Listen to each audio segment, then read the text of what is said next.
Test 1, 2, 3. Test 1, 2, 3.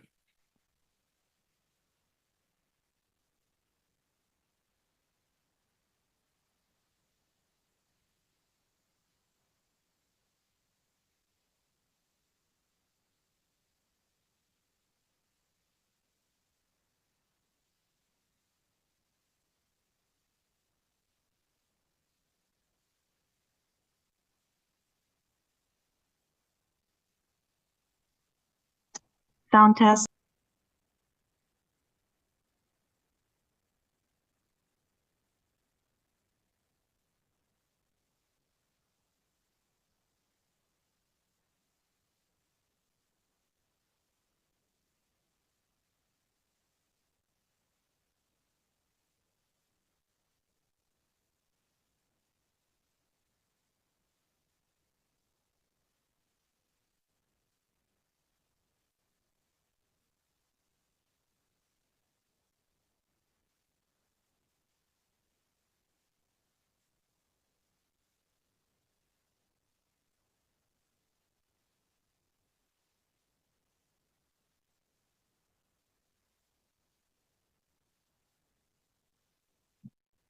Testing 1, 2, 3. Testing 1, 2, 3.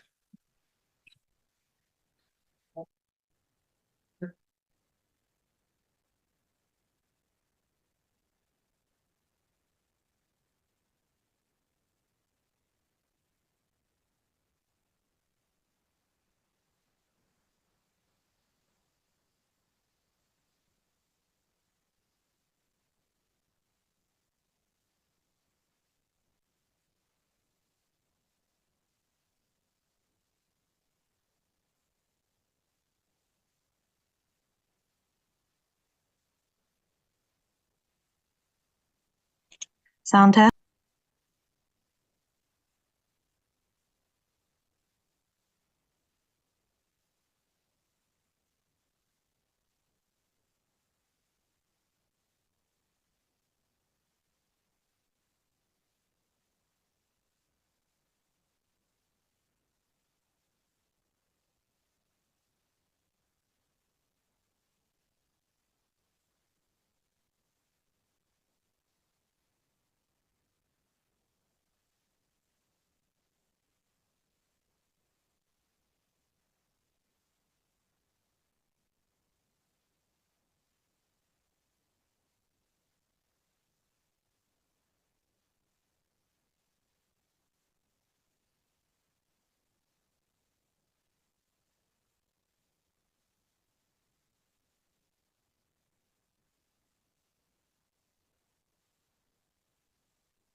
Well, good morning, everyone.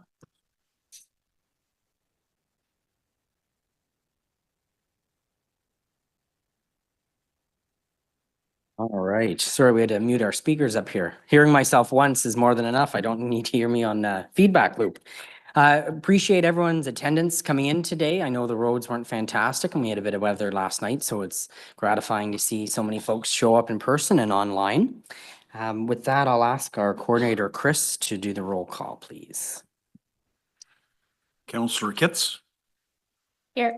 Councillor Luloff, Good morning, friends. Vice Chair Kelly, Present. and Chair David Brown. I am here. You have quorum, Mr. Chair. Thank you, Chris. This is a public meeting to consider the proposed comprehensive official plan and zoning bylaw amendment listed as items 4.2, 4.3, and 5.1 on today's agenda. For the items just mentioned, only those specifically identified in the Planning Act who make oral submissions today or written submissions before the amendments are adopted may appeal the matter to the Ontario Land Tribunal. In addition, the applicant may appeal the matter to the Ontario Land Tribunal if council does not adopt an amendment within 90 days of receipt of the application for a zoning bylaw amendment and 120 days for an official plan amendment. To submit written comments on these amendments prior to their consideration by City Council on the 16th of April, 2025, please email or call the committee or council coordinator. Are there any declarations of interest today? Seeing none. Confirmation of the minutes 22 of the 6th of March 2025 are the minutes of the meeting of the 6th of March confirmed. Confirmed. Thank you very much. Item number 4.1 is the 2024 annual report pursuant to the Building Code Act. And I know John Buck is here and certainly ready to answer some questions. But colleagues, I didn't see any questions from us prior to the committee meeting starting today, and we haven't received any requests to speak, and there's no correspondence. So are there any questions for Mr. Buck, or can we carry this item? Carried. All right. I'll read out the recommendation that the Agriculture and Rural Affairs and Planning and Housing Committee recommend council receive this report for information. And you've said carried, so thank you very much. Item 4.2 is the zoning bylaw amendment for 3973 York's Corner Road. Cheryl McWilliams is here from our development review team. There's no presentation, no correspondence, and no request to speak. But I will ask if anyone is in the room today and they wish to speak to committee, would certainly entertain that. Not seeing anyone. The report recommendations are 1, that the Agriculture and Rural Affairs Committee recommend council approve an amendment to zoning bylaw 2008-250 for 3973 York's Corners Road as shown in document 1 to prohibit residential development on the retained land and to permit a reduction of the permitted lot width on the severed lands as detailed in document 2. And number 2, that the Agriculture and Rural Affairs Committee approve the consultation details section of this report. Is this item carried? Carried. Thank you very much. The next item is 4.3, official plan amendment and zoning bylaw amendment for 4200 March Road. There is a presentation and a technical amendment, but I'm just going to hold this item. Go ahead and have a seat, Cheryl. There's another item that I think the committee will carry, and so in the interest of letting some staff get back to work, we'll hold 4.3 just for a moment. And we'll go to item 4.4, which is the amendment to the ATV, ORV, and snowmobile bylaw to expand ATV systems in South Ottawa. Mr. Thompson is here, our planner, who's been working on this. We do have 3 speakers, but they've informed me that they wish to speak only if they're here to answer questions. My understanding is that committee is prepared to carry this item. And other than the 3 gentlemen who registered to speak, is there anyone in the room who would wish to speak to this item today? Because we'd certainly like to hear from you if you did come. No.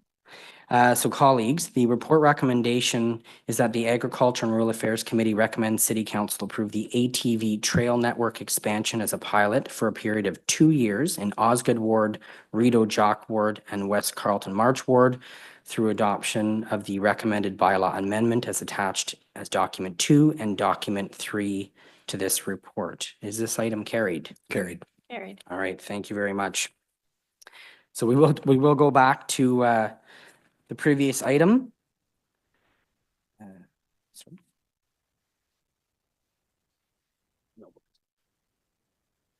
So item 4.3, official plan and zoning bylaw amendment for 4200 March Road. Would you like the technical amendment read in prior to the presentation? Yeah. Sure. Vice Chair. Thank you very much, Chair.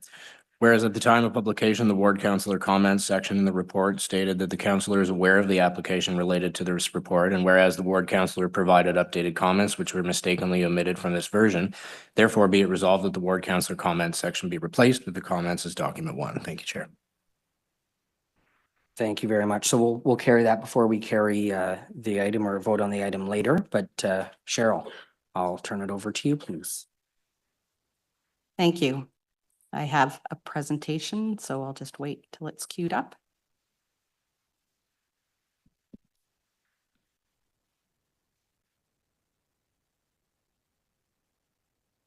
So my name is Cheryl McWilliams. I'm a senior planner with the Rural Development Review Group and the file lead on this particular application.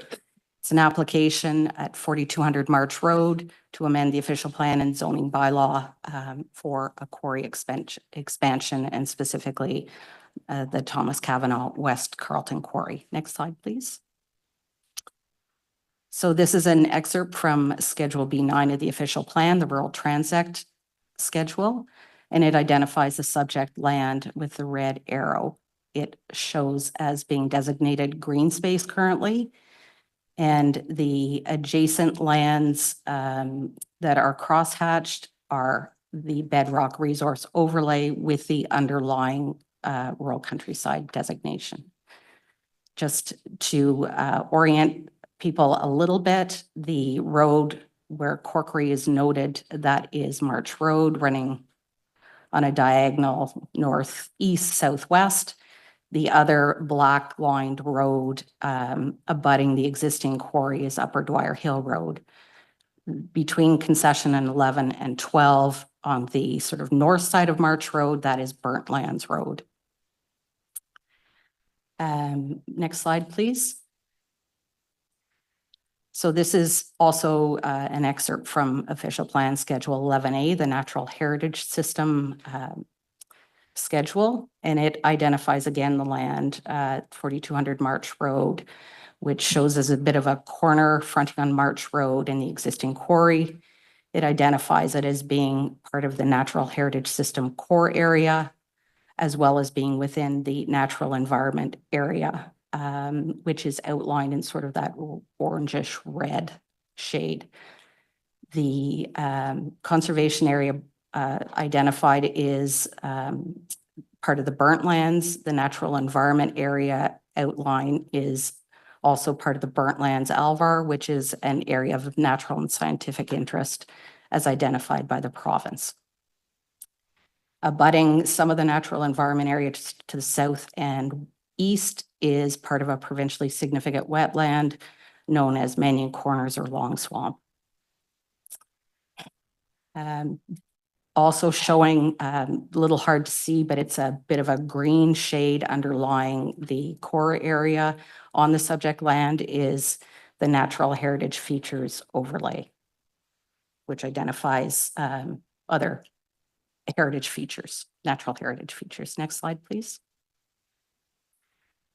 This is from GeoOttawa 2022, again, identifying the lands as a sort of corner out of where the existing quarry is, which is outlined in red and shown as being highly disturbed. The zoning on the property is the environmental protection subzone 3, and most of the natural area, environment area or the burnt lands is zoned that EP3 zone. Quarry lands are zoned in ME zone. Next slide, please. This is just zoomed in from the same GeoOttawa and identifies again the subject land in the corner. March Road shows up as well as Burnt Lands Road. opposite the quarry. You can see that there is a black circle. What I've done is identify from the corner of the subject lands, sort of a radius of 500 meters, which is the identified area of influence under the provincial policy statement and the city's official plan, just to give some reference in terms of the where that 500 meters lies. And I just did it from the corner so that it wouldn't make the map too messy. So next slide, please. Sorry, just back one slide. Within that area, you can see that there are 4 existing houses on burnt land roads that lie within that 500 meters. Sorry, next slide. So I'll try and quickly go through some of the policies that we've had to deal with this particular application. Just a bit of background, the existing quarry has an agricultural resource license on it, and the applicant has filed for a license for these lands as well, and are well through the process in terms of addressing the issues and concerns. I'll let them speak to that. I believe they're speaking later. So the provincial planning statement identifies that we should be protecting the natural environment for both its diversity and connectivity, that we're to maintain, restore, and improve that natural environment, and that site alteration in habitat can only occur if it meets the test for the province and the federal government, depending on what the habitat is. Excuse me. It also notes that adjacent site alteration has to demonstrate that there's no negative impact. With the water resources section of the planning statement, the province seeks to protect both the ground and the surface water. And with the mineral aggregates, there's policies for the long-term protection of that resource. It also directs that we cannot consider supply and demand when we're doing evaluations for the planning merits of an application. It also identifies that we should be looking to minimize the impacts of the extraction on sensitive receptors such as houses. And finally, it does identify that with rehabilitation, it can be recognized as the long-term protection, enhancement, and restoration of natural features and systems. So that's sort of where the test that we have to look at in terms of evaluating whether or not a quarry in this circumstance can be supported or not. The province has identified to us that the area of natural and scientific interest that we currently have mapped and that the province currently still has mapped, it no longer exists or does not exist on the subject lands.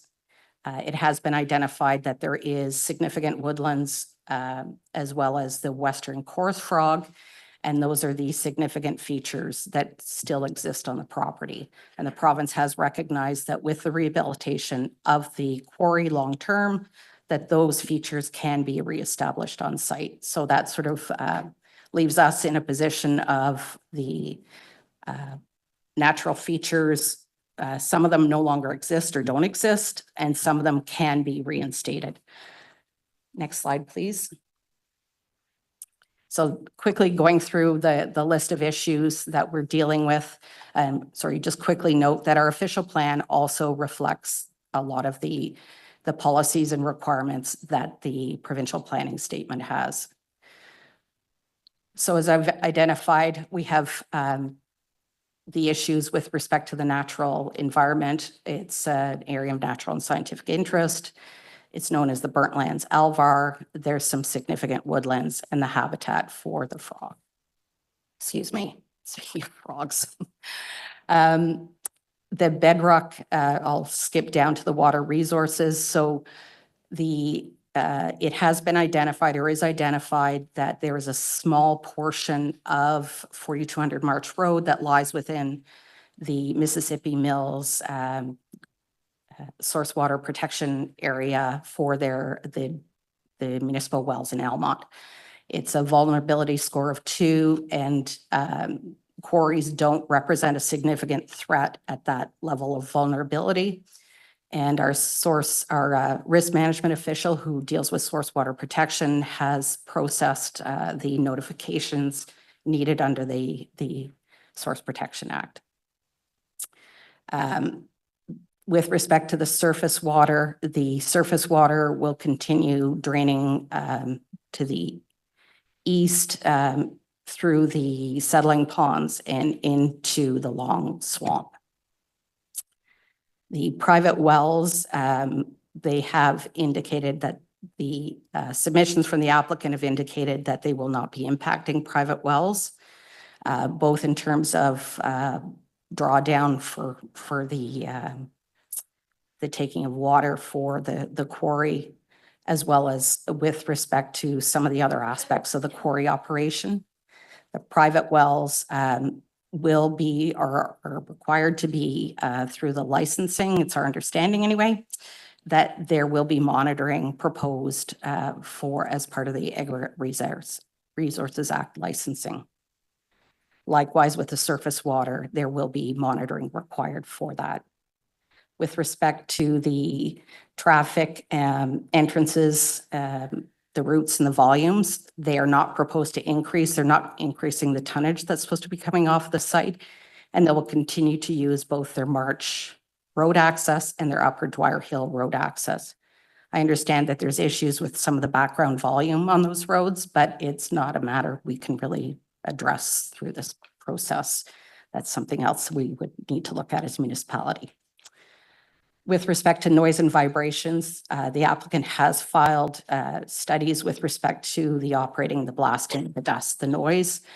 And those are all aspects that have to be monitored ongoing. And there's a complaints process also through the aggregate licensing. With respect to the bedrock resources overlay, we are supposed to be protecting the resource and mitigating impacts. The applicant has provided information that they can minimize and mitigate the impacts. It doesn't mean that they're completely removed in terms of impacts, but that's where that lays. Next slide, please. So just concluding things, staff are looking to recommend that we redesignate the site from green space to rural countryside, reflecting that the province does not recognize this as still being part of or as being part of the area of natural and scientific interest. Along with that, then we would be also looking to remove the natural environment area and the natural heritage features overlay. And the natural heritage features overlay is the aspect that would be reinstated as part of the rehabilitation requirements under the licensing by the province. We would, however, keep the core area natural systems to reflect that long-term that is supposed to remain part of our natural system and should be rehabilitated to serve that function. And finally, we would add the bedrock resource overlay over this. Essentially, we're in a position that the province has recognized its the emphasis in terms of their direction is on the resource and the bedrock resource as opposed to the natural systems, and leaves us in a position of support for the application. And we would also therefore support the rezoning from the EP3 to the rural. It's not to RU, it's to mineral extraction. There's an error on my slide, sorry. That's all. I have other slides, but they're just for information if needed. Thank you very much, Cheryl.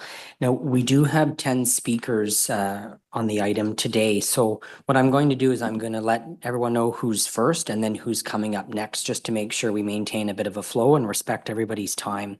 So we're going to start first with John Blay, and Beverly Blay is registered as the second speaker following John. Just for a point of clarification, that committee's here to hear what you have to say, but there are no direct questions from delegates to staff, but members of the committee can pose questions following the delegations.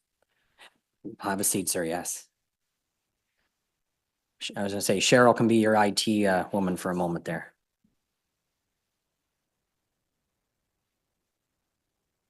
All right, John, so you've got 5 minutes, so go ahead. Okay, good morning, Eric members and everyone else that's here. I'd like to start by stating that I'm against this proposal. I'm urging you to decline it. And some of you may vote for the proposal, thinking that they generally follow everything the planning department recommends, and that that's not great, and or they want to avoid city legal costs in the future. Not a great reason either. Anyway, I must let you know that I live very close to it, and I'm certainly probably considered a NIMBY. But our house is only 125 meters away from the edge of this quarry. So that we'll have to endure all the blasting, the incredible noise from the conveyor belts and crushers, all the dust that comes up from the quarry. I would have to say that the planning department's report that I've read fairly quickly is, it just echoes the documentation submitted by Kavanaugh's consultants. And it's a master class in greenwashing and gaslighting. There's a few reasons why this expansion should be denied. Alvars are very rare. They're generally very biodiverse, and this property is, or was, before it was damaged, and it's only 50% damaged. Remember, if you look at the Geo-Ottawa images, there's still a lot of forested area on it, which is still considered part of the Alvar, believe it or not. Alvar woodlands are one of the reasons why it shouldn't never be designated as not part of the ANSI. Anyway, the property in question was purchased by Kavanaugh in 2013. Then that was long after it was designated EP3 and part of the ANSI, and the official plan showed it as green space. But shortly after purchasing it, Kavanaugh proceeded to damage it by building a shooting range for the Ottawa Police Service. The range was only used for a few years, and then somebody at City Hall, I guess, woke up to the fact that it was being egregiously violating the EP3 zoning. And no penalty has ever been levied for this. That's a pretty poor reason for granting a zoning change that it's already damaged. That would be like rewarding a bank robber for not imposing a prison sentence and allowing them to keep all the loot. And then there's the dirty little secret about of the quarrying industry about fly rock. And Norma Moore, who's going to speak this morning, has personal experience about fly rock. And my concern is that fly rock can come from the quarry onto March Road, which is a very busy road now. What happens when it goes through the window of a school bus? You know, it could be a dangerous situation. Now, there's lots of myths and inaccuracies out there about this. We're disputing that there's Just 1 more minute, John. we're disputing that there's no Alvar there, or no endangered species. Rehabilitation is a bit of a myth. It's a joke. If the quarry has a lifetime of 100 years, and this one is going to be refilled with excess soil, that'll take another 100 years. So we're talking rehabilitation that may occur in 200 years. That's quite a while from now. Employment could be lost. The levels of employment in the aggregate industry are solely dependent on what contracts they have from the municipality mainly and developers. There's no, it's not the kind of impulsive purchase. So if one company doesn't have the contracts, the jobs will move to someone else who has them. So the employment is going to be determined strictly by how many contracts are out there and not necessarily by, anyway. Now, John, your 5 minutes has elapsed, so can you Yeah, up your I'll wrap comments? it up quickly. Thank you. The province, in the planning document, the province is supposed to have it's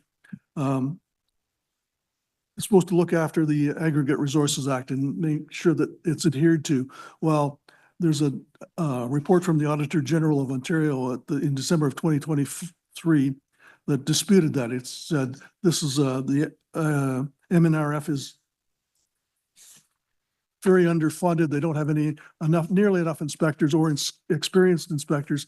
They don't ever give out any penalties for violations. So the aggregate industry, unlike other industries, is free to do whatever the heck they want. And anyway, thank you very much for your time. No, thank you very much, John. And are there any questions from our colleagues? Vice Chair, go ahead. Thank you very much, Chair, and thank you for being here today, John. It's not lost on me that about 10 minutes after my name appeared publicly on the ballot, I got an email from you about this very matter. And so we've been discussing this for a long time and Indeed. come to your place, visited the area. And just by looking at that 500-meter area of influence, I can see visually that your property lies within that. How does the current operations of the quarry affect your life now? There's quite a bit of noise from it.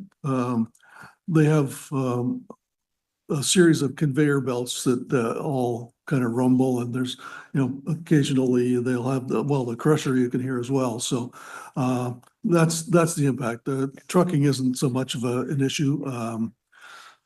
And there's some dust. The quarry was there when you purchased your property. Not that well. It was a small quarry. It's been there 70 years, which, reinforces my point that quarries have a long lifetime. But the land surrounding it at the time would have been green space and Exactly, yeah, designated as yeah, such. And would yeah. you have purchased that property if you knew the land there was owned by the operator of the quarry and perhaps could one day be rezoned? We had no idea. The quarry was a small quarry off of March Road and Dwyer Hill Road. Down in that corner, we're a long way from us. And over the years, it's expanded and got closer and closer. So this last expansion, though, was sort of the unthinkable. And I know you've explained to me a couple of times, and this will be my last question to you, but if you could share with my colleagues some of the frustrations that you've shared with me in terms of your ability to use your own property versus the neighbor across the road. Well, ours is zoned EP3 entirely. In some properties in this ward, the EP3 zoning is cut away around the where the ANSI has been cut away. The ANSI, by the way, was cut away along our road, but the zoning didn't follow that. The zoning is still EP3, so we're kind of limited in what we can do. However, it's kind of ironic that across the road it would be an ME zone. And who knows how long the ME zone will continue to grow. Over the years, if all that area has been identified as bedrock resource overlay, then, what if the province sells up some of the park to, make more quarry space? Thank you, John. Just because they can. Yeah. Thank you very much for your time. Okay. Thank you, Vice Chair. Colleagues, any other questions for the delegate? Not seeing any. So John, thank you very much for coming out today. And we'll ask Beverly to come up next. And after Beverly is Ashley Struthers. Good morning, everyone. The community group Friends of the Burnt Lands wishes to thank the councillors and members of the Agricultural and Rural Affairs Committee for the opportunity to introduce and share its video, Saving the Burnt Lands Alva. The video offers an opportunity for residents as well as non-residents of the area in question to become more aware of the endangered and protected flora and fauna that currently inhabit the Burnt Lands Provincial Park. It is also our sincere hope that the information shown in the video will have a visual impact as you deliberate over the request for a rezoning change. Should you have any questions after the viewing, John Blay would be happy to address them. Thank you. Thank you. All right, the video, please.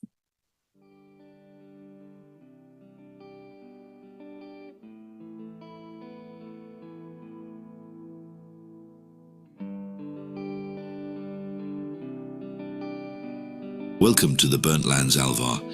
The aim of this video is to raise awareness of a unique and special part of our natural heritage and how it's again threatened by the gravel mining industry.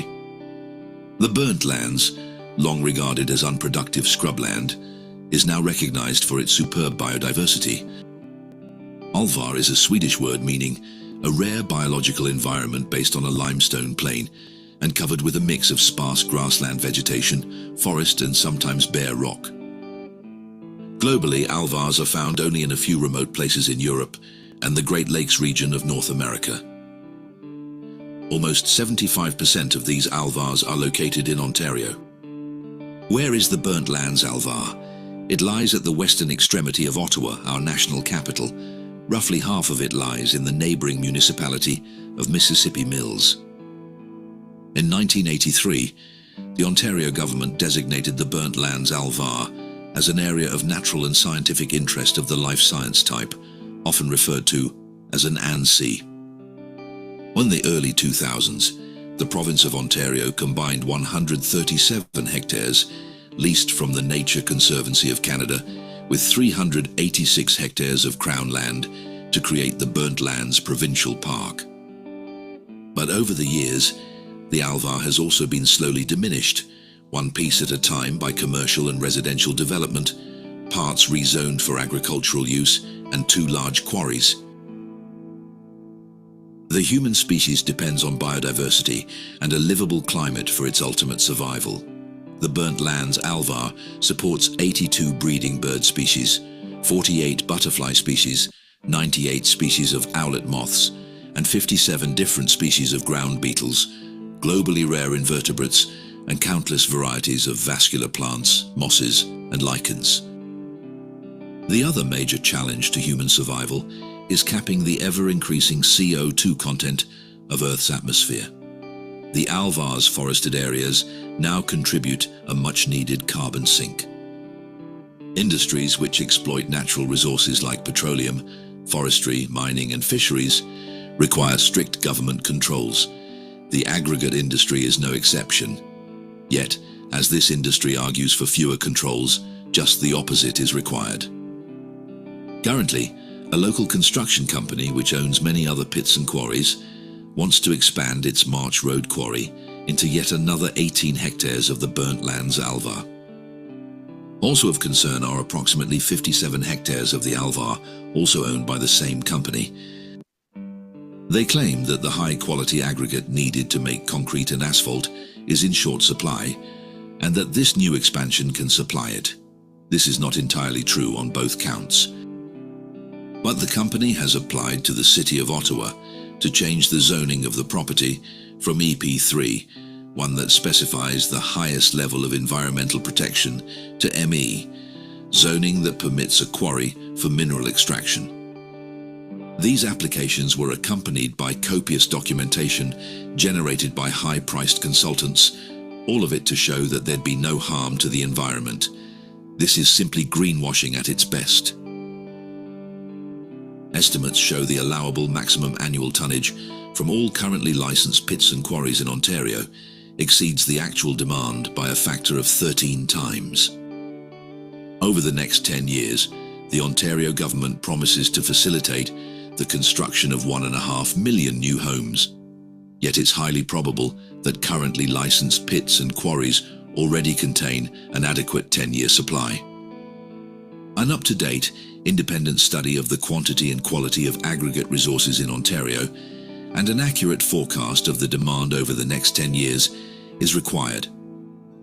This is an urgent plea for help. We have only one environment. Let's choose preserving it over corporate competition and greed. In closing, let's heed a very wise Indigenous teaching about Mother Earth that says harvest only what you need.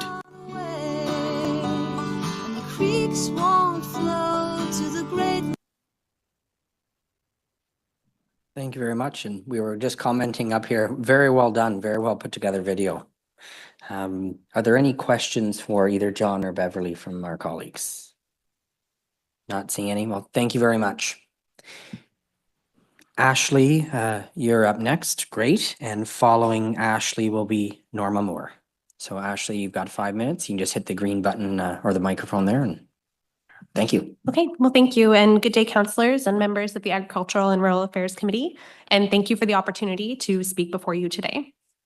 So my name is Ashley Struthers, and I'm here as a member of the Friends of the Burnt Lands, which is a citizen group of members of the public who support preservation and protection of the Burnt Lands Alvar. And I oppose the application put forward by Thomas Kavanagh Construction Limited to expand the March Road Quarry on 2 major grounds. So the first being that a need for more pits and quarries to produce aggregate has not been sufficiently established. And second, that approving the rezoning would not allow for the timely rehabilitation of the Alvar. And I'll take the next few minutes to speak to these concerns. So my first point about insufficient evidence of the need for more pits and quarries. Ontario's Ministry of Natural Resources database currently shows that there's 112 licensed pits and quarries within the city of Ottawa, of which Kavanagh operates 14 within city limits and many more just in surrounding areas. In 2023, Ottawa's pits and quarries produced 9.7 million metric tons of aggregate, but as was mentioned in the video, these same pits and quarries are actually licensed to extract many, many more times that amount, which does not point to a need for more pits and quarries. There's also a lack of publicly available information on the supply remaining at these quarries, as well as information on Ottawa's current demand for more aggregate. So all of this leads to uncertainty about whether or not more quarries are needed. As noted in the report, it's not a requirement under the provincial policy statement for an applicant to demonstrate that there's a need to have their license approved, but that does not mean that it should not be an important consideration of this committee and its decision. And just because another site can be approved doesn't mean that it should. Important environmental protection should not be removed without solid justification, and it should include demonstrating a need. Now to speak to my second point, which is the potential for the rehabilitation and recovery of the Alvar. As we've seen through this great video put together by John and Bev, the Burnt Lands area has one of the most biodiverse and significant examples of Alvar in the province, and this is what has earned it its ANSI designation. And in zoning it as EP3 land, the city has afforded this site the highest form of protection that's available under the policies of the new official plan. Alvars are globally threatened by land fragmentation and development, and a designation like this should not be lightly overturned. As my colleagues have spoken to and will continue to speak to, the report provided to the committee notes that Alvar features are not present on the proposed expansion site. However, we know this finding is misleading because it does not account for the potential that it did previously exist on this site and could again. And approving rezoning on the basis that Alvar features are no longer present does send a message that previous contraventions don't matter, and it also ignores the potential for the Alvar site to recover following its rehabilitation. But this rehabilitation would need to happen immediately, not decades from now once the quarry has already been exhausted and irreversible damage has been done. What's left of the existing Alvar needs to be protected.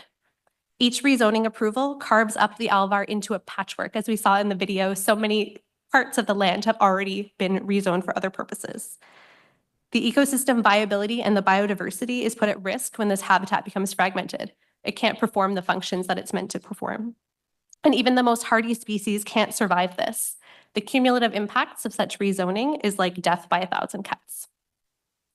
So, as a member of the Friends of the Burnt Lands, I recommend that the committee deny this project application and the rezoning due to the risk of harm to the surviving Alvar, as well as the unsubstantiated need for more aggregate to justify such harm. Denial of this application constitutes a reasonable and necessary action to uphold the protections for rare and sensitive species habitat. And at minimum, the committee should consider the cumulative impacts of such projects and undertake a thorough independent assessment of the need for more pits and quarries to meet the city's planned development, including exploring other readily available alternatives to meet demand before granting any further approvals. In closing, we believe that the Alvar's sustained vitality is at risk should this proposed project be approved, and that council has a responsibility to demonstrate need for the proposed project before approving measures that could cause serious and irreversible harm to important protected habitat. Thank you. Thank you very much, with 16 seconds to spare. So are there any questions for the delegate? Go ahead, Chair. Or Vice Chair. First of all, thank you very much for your delegation. Very well done. I agree with you that supply should be a consideration when we make these decisions. And as you mentioned, that is part of a provincial policy statement. So just to reassure you that I and the other members of this committee regularly interact with provincial ministers and deputy ministers and go to conferences to address issues just like this. So I am committed to ensuring that conversation continues with the province and that we can make sure that we both protect the resources that we have and natural areas. And maybe we should think a little bit more about supply and whether or not we need to do that. So thank you very much for your time today. Great. Thank you very much. Thank you very much, Vice Chair. I'm not seeing any other questions, so thank you very much, Ashley. I'll ask Norma Moore to come ahead up here. And following Norma, it is Grant Edgar. You'll just have to hit the button at the bottom there. That's right. There you go. Now you're live. Welcome. Thank you.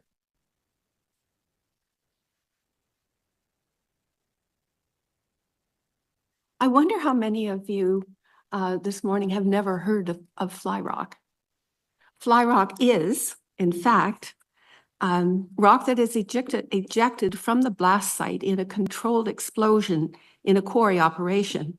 Rock that is propelled beyond the blast site, causing injuries or death to people or animals, damage to property at distances exceeding 1,000 meters, not 500. 1,000 meters, included in this consideration is the fact that the fly rock is moving at speeds of over 400 miles per hour. We've lived on the Braeside Ridge for over 50 years, adjacent to the Braeside Quarry, so we're very aware of blasting accidents, 4 that we know of. A mega blast in September 2005 did considerable structural damage to properties in the neighborhood. A fly rock incident in August 2007 caused major damage to a neighbor's home and property, an incident where the owner was almost killed. The fly rock had spewed across the busy road. I saw quarry workers frantically sweeping up all the rock that had landed on the pavement. Luckily, no cars were on the road at that instant. Even more lucky was the fact that a neighbor who usually took her 2 tots for a walk in a stroller at that time, that day did not. In another accident, fly rock fell on a neighboring business roof, and finally one on September 10th, 2021. Living adjacent to the quarry, we had received notification some weeks before that blasting would occur in the quarry that fall, 2021. I was working in my garden. Our property is about 6 acres. When I heard a warning beeping sound from the quarry, thinking a blast was imminent, I sheltered behind a large oak tree until the blast had occurred. We had not received any notification that a blast would occur on that day. Then I went to the other side of our property where my husband had been during the blast, and he had heard no warning. Simply the blast, then a whistling sound, and finally something crashing into trees, like the sound of shrapnel. Naturally, we reported this to the government ministries involved. MOACP is responsible to deal with any spills outside the quarry site. They called the quarry owner who said the blast was within the required parameters for vibration and noise. So no problem. MOECP did not look for fly rock, nor would they even interview the witness, my husband. At a team meeting of ND, MNRF, MOECP, and I, the MOECP representative said he wouldn't interview the witness, my husband, because his evidence was only hearsay, because he only heard the rock. He didn't actually see it. They took no photographs. They spoke to nobody else. They wouldn't look for fly rock. They did nothing. But ND, MNRF did investigate the quarry operation, discovered that the quarry had been in violation of its site plan for the previous 5 years. The quarry site plan is to be rigidly adhered to. The quarry had not been inspected in all that time, and there were major important violations. Despite the fact that this quarry had a history of blasting accidents, had been taken to an Ontario Municipal Board hearing and lost, this quarry still had not been inspected in 5 years.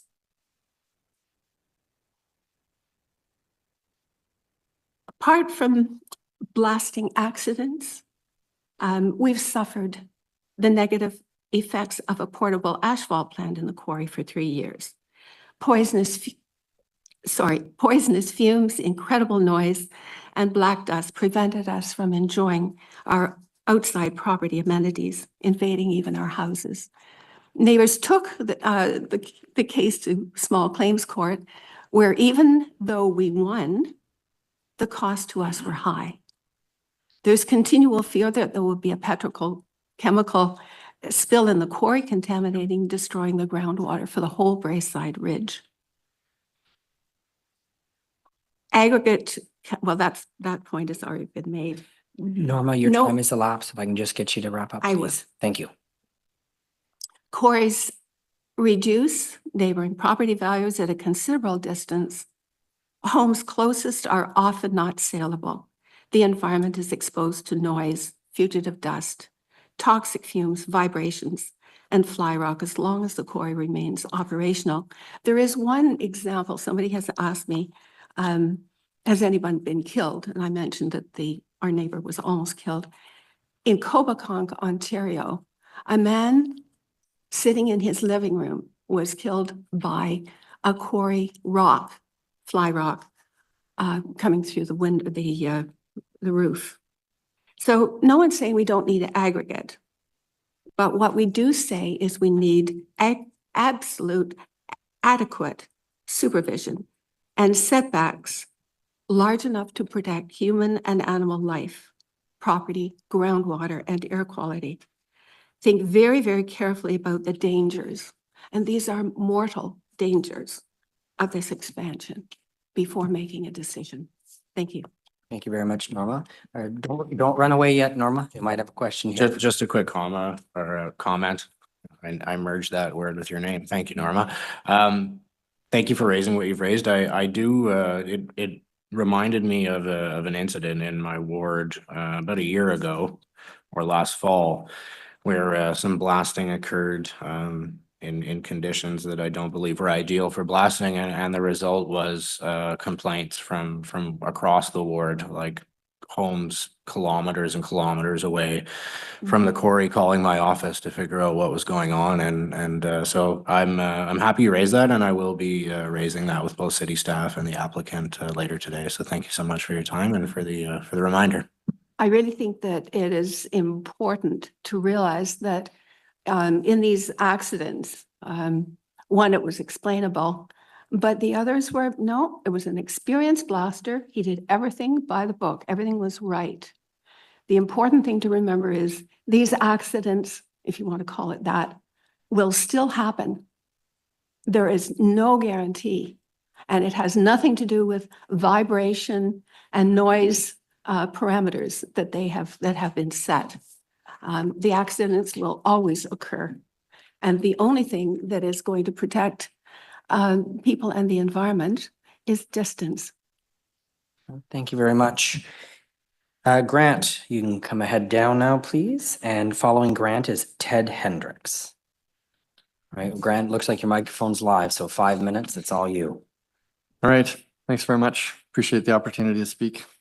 So the proponent, Kavanaugh, has requested and the city planning department is supporting this request to formally remove the environmental protection from 18 hectares. The health and the vitality of the Alvar is important and worth protecting from encroachment from industry. And we are concerned about the apparent precedence that this would set for proponents' treatment of the protected lands if the proponent's treatment of the protected lands is rewarded rather than challenged. As stated in my original comments to the proposal some time ago, our community strongly, and I'm a member of the Friends of the Burnt Lands. I live on Burnt Lands Road myself, although I'm not immediately in proximity to the quarry as others on our team here have spoken to. But we commented earlier on the proposal as the opportunity was given to us to do so. And my comment was current EP3 zoning and ANSI designation is intended to protect the lands. Kavanaugh damaged the lands despite this EP3 zoning. Kavanaugh should be required to restore the lands to its original state, flora and fauna habitable state, and have them comply with that.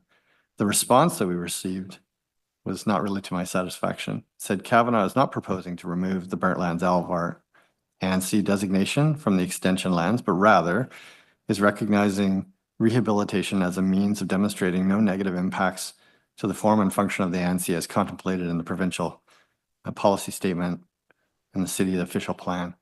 I don't know if you guys have ever seen this quarry. I mean, you saw a picture and some video of it earlier. When they're done blasting, there's going to be like a vertical wall of like 50 meters. I don't know what restitution or rehabilitation looks like, but it's going to take forever for that to look anything like it did up until it was damaged. So anyway, there's two problems with the response in my mind. Firstly, the response was suggested that we were concerned about the ANSI designation. However, our comment was specifically challenging the proposed change to the EP3 zoning. Secondly, the response was from the proponent, from what we could tell, and not from the City of Ottawa. And in my view, the comment was really directed at the City of Ottawa. The EP3 protected status was in place when Kavanaugh damaged the land in question. And as we've seen earlier, this is about 40% of the proposed expansion area that's been damaged already. The city planning report executive summary that we just received earlier this week or last week says the Alvar has been shown to not exist on the site, making the green space and NEA designation no longer appropriate. There's two problems with this statement. We don't agree with the assessment that the lands are not part of the Burnt Lands Alvar. We live on the Burnt Lands. We live on the Alvar. My property, which is a private property, is part of the Alvar.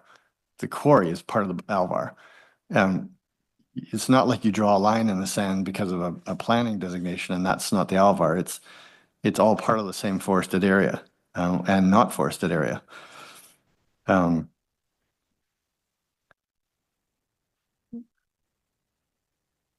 other aspect of the assessment that we have challenge with is it's based on a current state assessment. When Kavanaugh presented their findings, we clearly challenged them on the statement that there's nothing living there. And we asked them, what were you assessing? They said the current state of the situation, meaning that they've gone and damaged the land and now nothing lives there. Well, of course nothing lives there. They took a bulldozer to it. So we think that's a bit rich to say that nothing lives there and it's not part of the Alvar when they actually had a hand in destroying that. So rather than recognizing protected land as being damaged and ensuring that it's being restored, the city appears to be establishing a precedent for corporate behavior. The appearance of what's happening here is it appears that it's okay for an organization to damage protected lands that are clearly designated as such, then do an environmental study concluding that nothing's there because they damaged it, and then request that environmental protection be removed to support their commercial exploitation of the land. So, in conclusion, we respectfully request that the ARAC committee reject the proposal to change the zoning from environmental protection subzone 3 or EP3 to mineral extraction. We don't believe that's appropriate. And ideally, we would like the city to go further and request that the proponent restore the damaged EP3 lands to its natural state and encourage the return of natural flora and fauna. Thank you. Thank you very much, Grant. Are there any questions, for the delegate? Well, thank you very much for coming, and your delegation was extremely clear and well thought out. So thank you so much. Thank you. Thank you very much, Grant. I'll invite Ted down, and following Ted is Dan Mayo.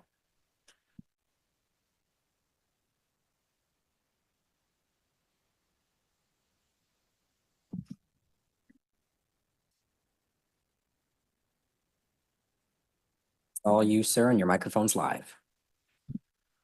All right. Hello, everyone. My name is Ted Hendricks.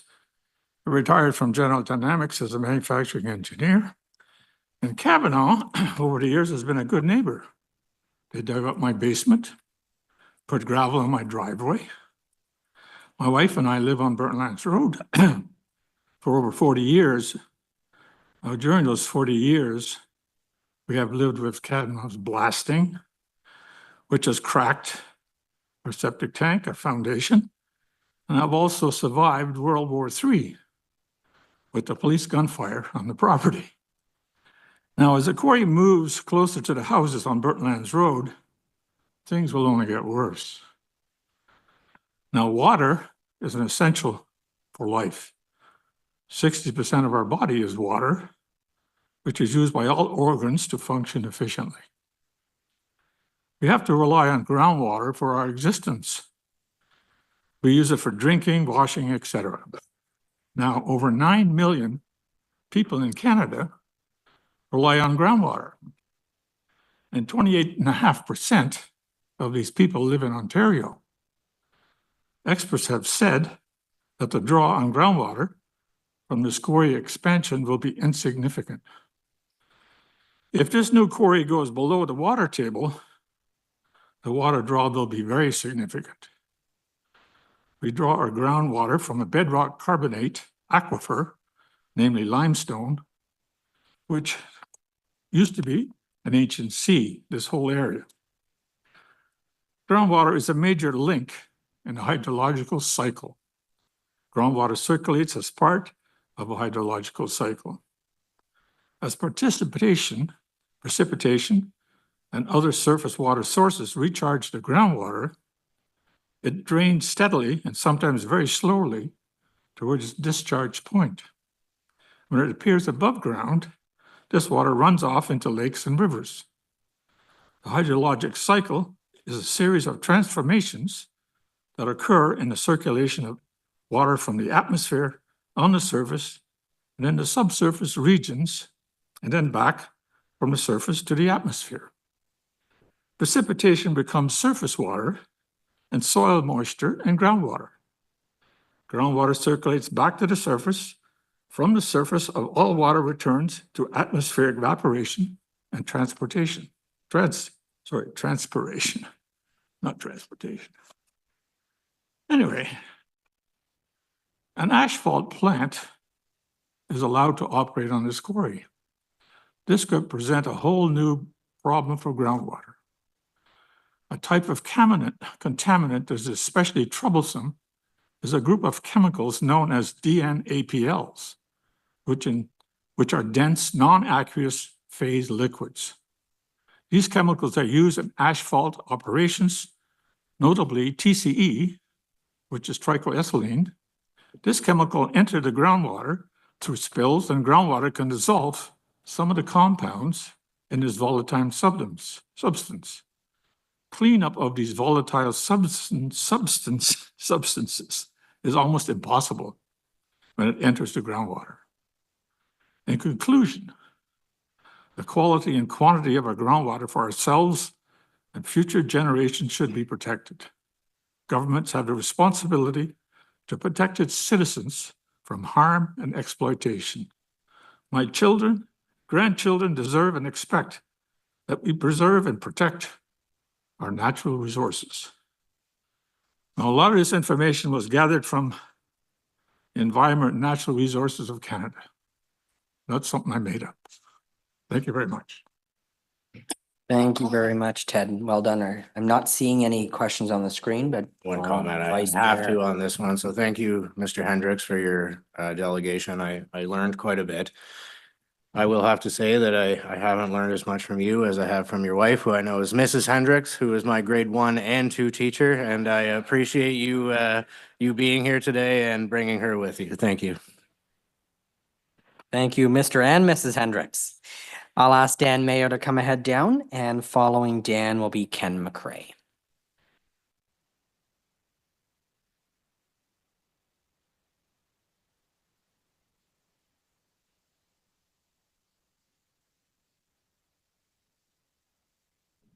Morning, Dan.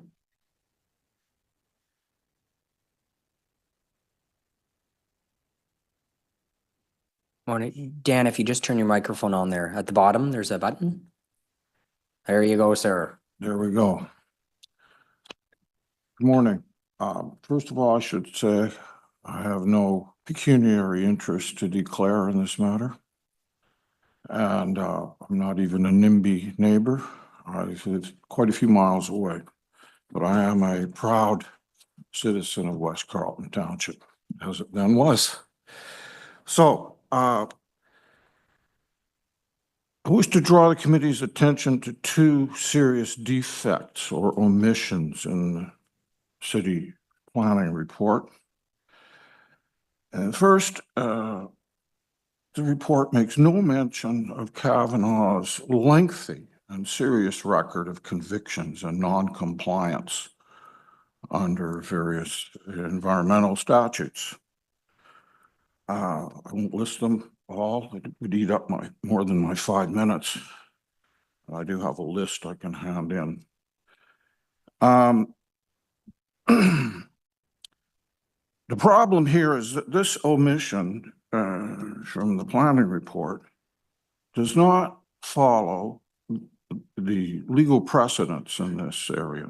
It's now well established, going back to a case of the Environmental Review Tribunal in 2009, so-called McCrae case, where the tribunal ruled that the past record of non-compliance was indeed a relevant factor in considering whether to give a proponent any approval or permit. So this is a shocking omission by the planners. It's established law that that's an important factor to consider. And it's now being followed in 3 cases, other cases. So these cases all had to do with provincial approvals. Well, I don't need to tell you, committee, municipalities are creatures of the province.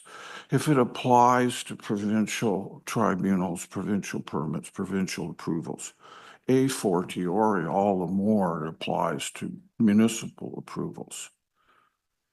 The second omission, again, I hate to criticize staff, but they do not mention the Auditor General's 2023 review of the aggregate industry, which is a horror show of non-compliance.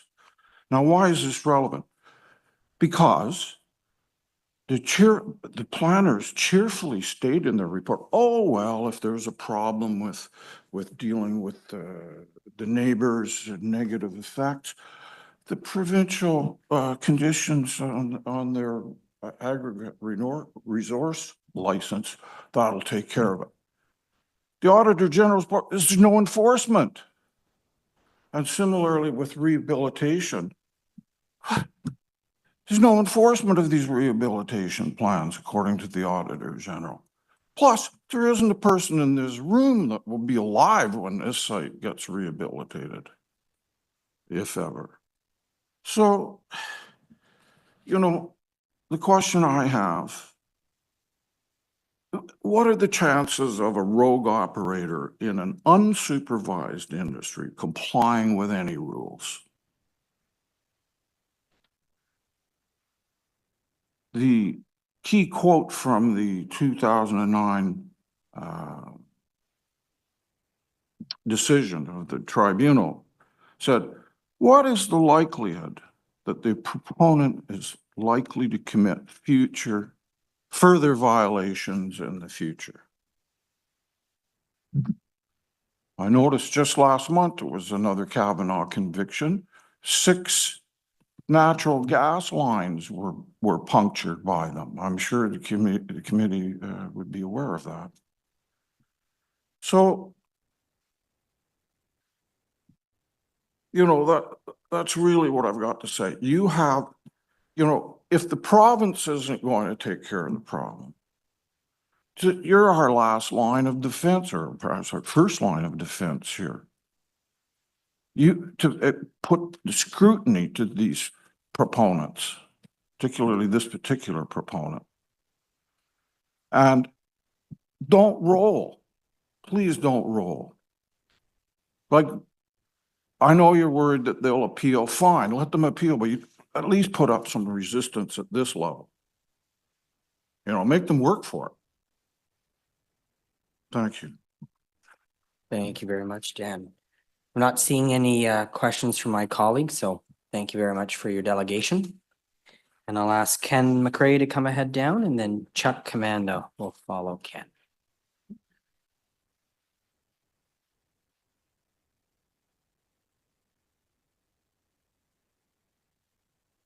Good morning. And yes, I'm the McRae that he referred to in that 2009 decision. Okay. In the report, it says the Alvar has been shown to not exist on site, making the green space and NEA no longer appropriate designations. I'd like to know who made that determination. Was it the province themselves who went out and did it, or was it a consultant that Kavanaugh paid for? Like, I've been on that site numerous times, and I've documented over 100 plant species different from the ones that Golder found. So that would indicate to me that the Golder Natural Environment Report is grossly insufficient.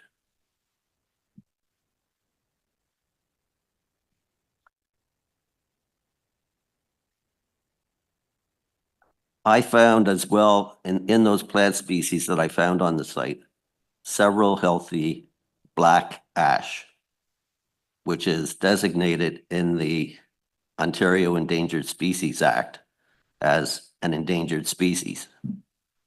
So I informed the MOE CP of that this week, and hopefully they'll do something about it. Now, the rehabilitation, what the heck chances there of any rehabilitation returning over like the 100 plant species plus that I found on the site and 100 plus species that Golder found on the site? What chance is there of rehabilitation being made that will bring back those 200 plus plants on that site? Zero.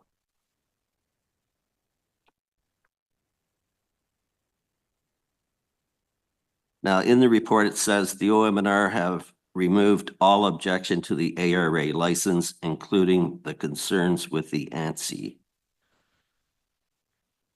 I haven't spoken with the MNR about this as yet, but it seems rather odd to me that they're making that statement.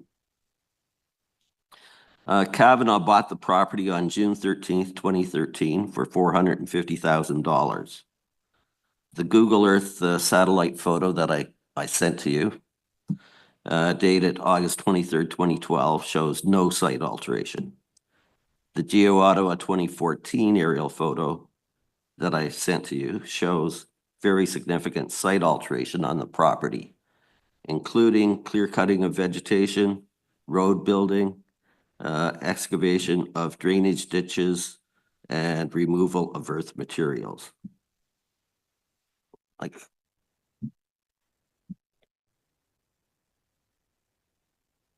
the site alteration, I wrote to the city's bylaw enforcement department back in 2016 regarding that. And Don Angus, a bylaw enforcement officer, finally, after exchanging several emails with him, went out to the property and recognized that, yes, there is significant site alteration there, and directed Kavanaugh to remove their trailer from the site and stop their site alteration.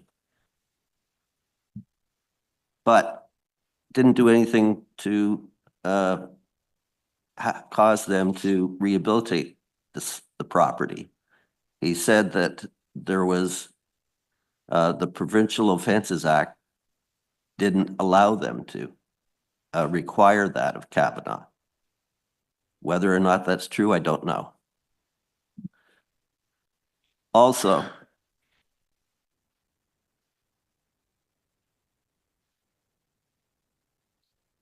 the significant site alteration that occurred there, it's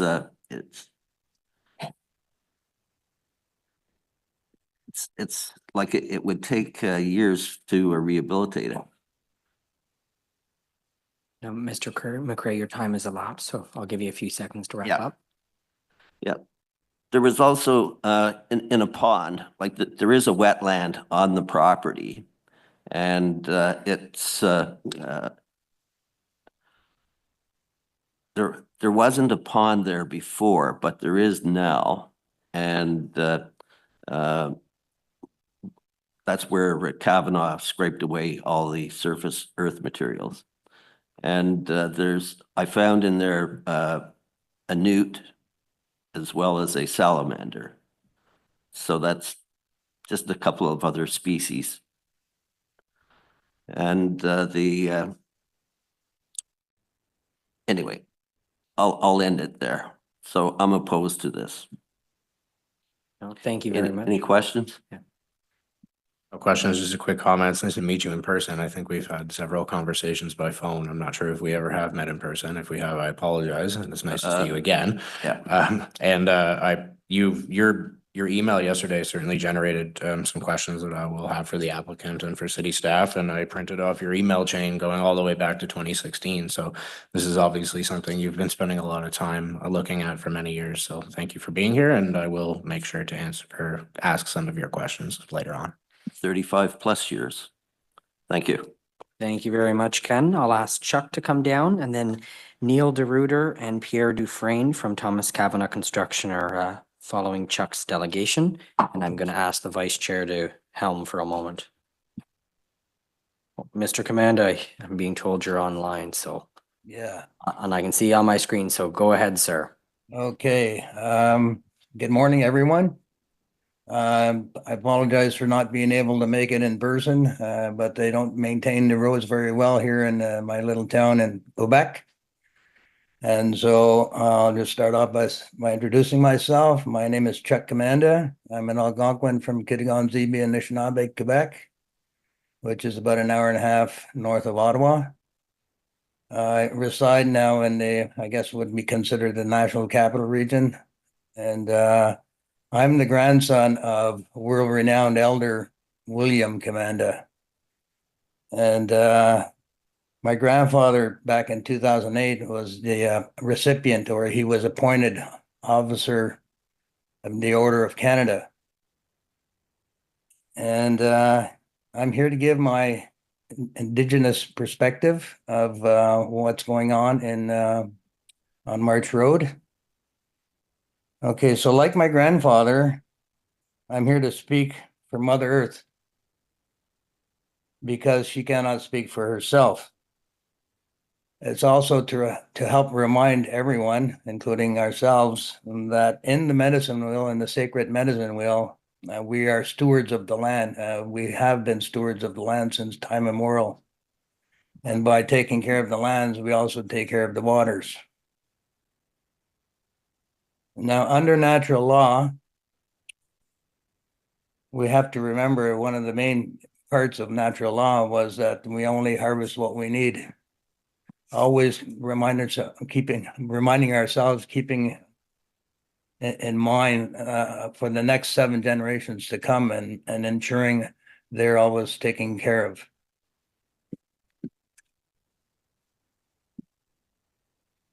So I've done a bit of homework on this tract of land, and I found it to be, well, we have already established that it's a green space. But I also found out that it's home to many different animals, 4-legged, winged, insects, amphibians, fauna, flora. You know, so now if we're allowed to go in there and then start changing the landscape, maybe destroying it, damaging it, where will all these animals and this flora go? You know, where will they consider home now? And will they become a species at risk? You know, and we have a word for that, and it's called Gina-way-Duganuk. And Gina-way-Duganuk, the English translation for that is the interconnectedness of all things, meaning that all things have a spirit. So my grandfather used to say that it doesn't matter how big, how small this thing is, this being is, it still has a spirit, and therefore it falls under that interconnectedness. And so I implore City Council and whoever is involved with the rezoning to consider not only the flora, but all these animals, insects, amphibians. And so that's pretty well all I had to say. And thank you for your time. Thank you very much, Mr. Commando. Anyone have any questions? I'm not seeing any. Oh, yep, Councillor Luloff. Mr. Commander, I just wanted to thank you for coming out and speaking today. Appreciate hearing your point of view. Thank you. Thank you very much for having me. It appears that's it, Mr. Commander, but thank you so much for your time today and for adding the perspective that you did. Thank you. Thank you.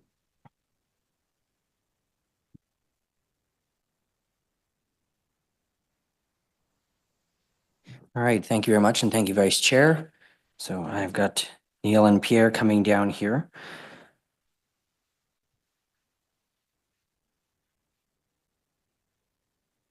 Thank you, gentlemen. Please go ahead. Morning, Chair Brown, members of committee. My name is Neil DeRuyter. I'm a planner with MHBC Planning. I'm joined by Pierre Dufresne from Kavanaugh Communities. Next slide, please. A lot of this has been touched on through Cheryl's presentation, but just as the summary, these applications for a quarry expansion were submitted in 2021. The lands in red are where the proposed quarry is located. The lands in yellow are the existing quarry. The Burnt Lands Provincial Park, which is identified in green, is immediately to the west. Next slide, please. There are no houses located immediately west, east, or south of the subject lands. Only one additional house would be located within the 500-meter quarry buffer area that we've discussed previously from the official plan. Next slide, please. Just a little bit about the existing quarry itself. The quarry's been in operation since the 1960s. It's been part of the community for several decades. The tonnage limit at the site is 2 million tons, and the quarry's access through existing accesses off March Road and Upper Dwyer Hill Road. One of the things, just want to touch a bit about on the discussion on fly rock, and I want to make sure the committee is acutely aware that the examples that were provided is another quarry operator in another municipality. It's not reflective of the West Carleton quarry operated by Kavanaugh. And I think it's an important point to reflect that. Kavanaugh has no documented evidence of fly rock leaving the quarry at this site. This quarry produces high-quality concrete and asphalt stone that supplies the west end of Ottawa. Next slide, please. A little bit about the proposed operation, and I think it's important to note that there will be no increase in trucking or aggregate production. The tonnage limit that's currently in place at the quarry will remain the same, while the overall life of the quarry will certainly be extended by making additional resources available. The magnitude of extraction that would take place at the site would remain the same. The other thing I just want to point out, there is no asphalt plant at this quarry.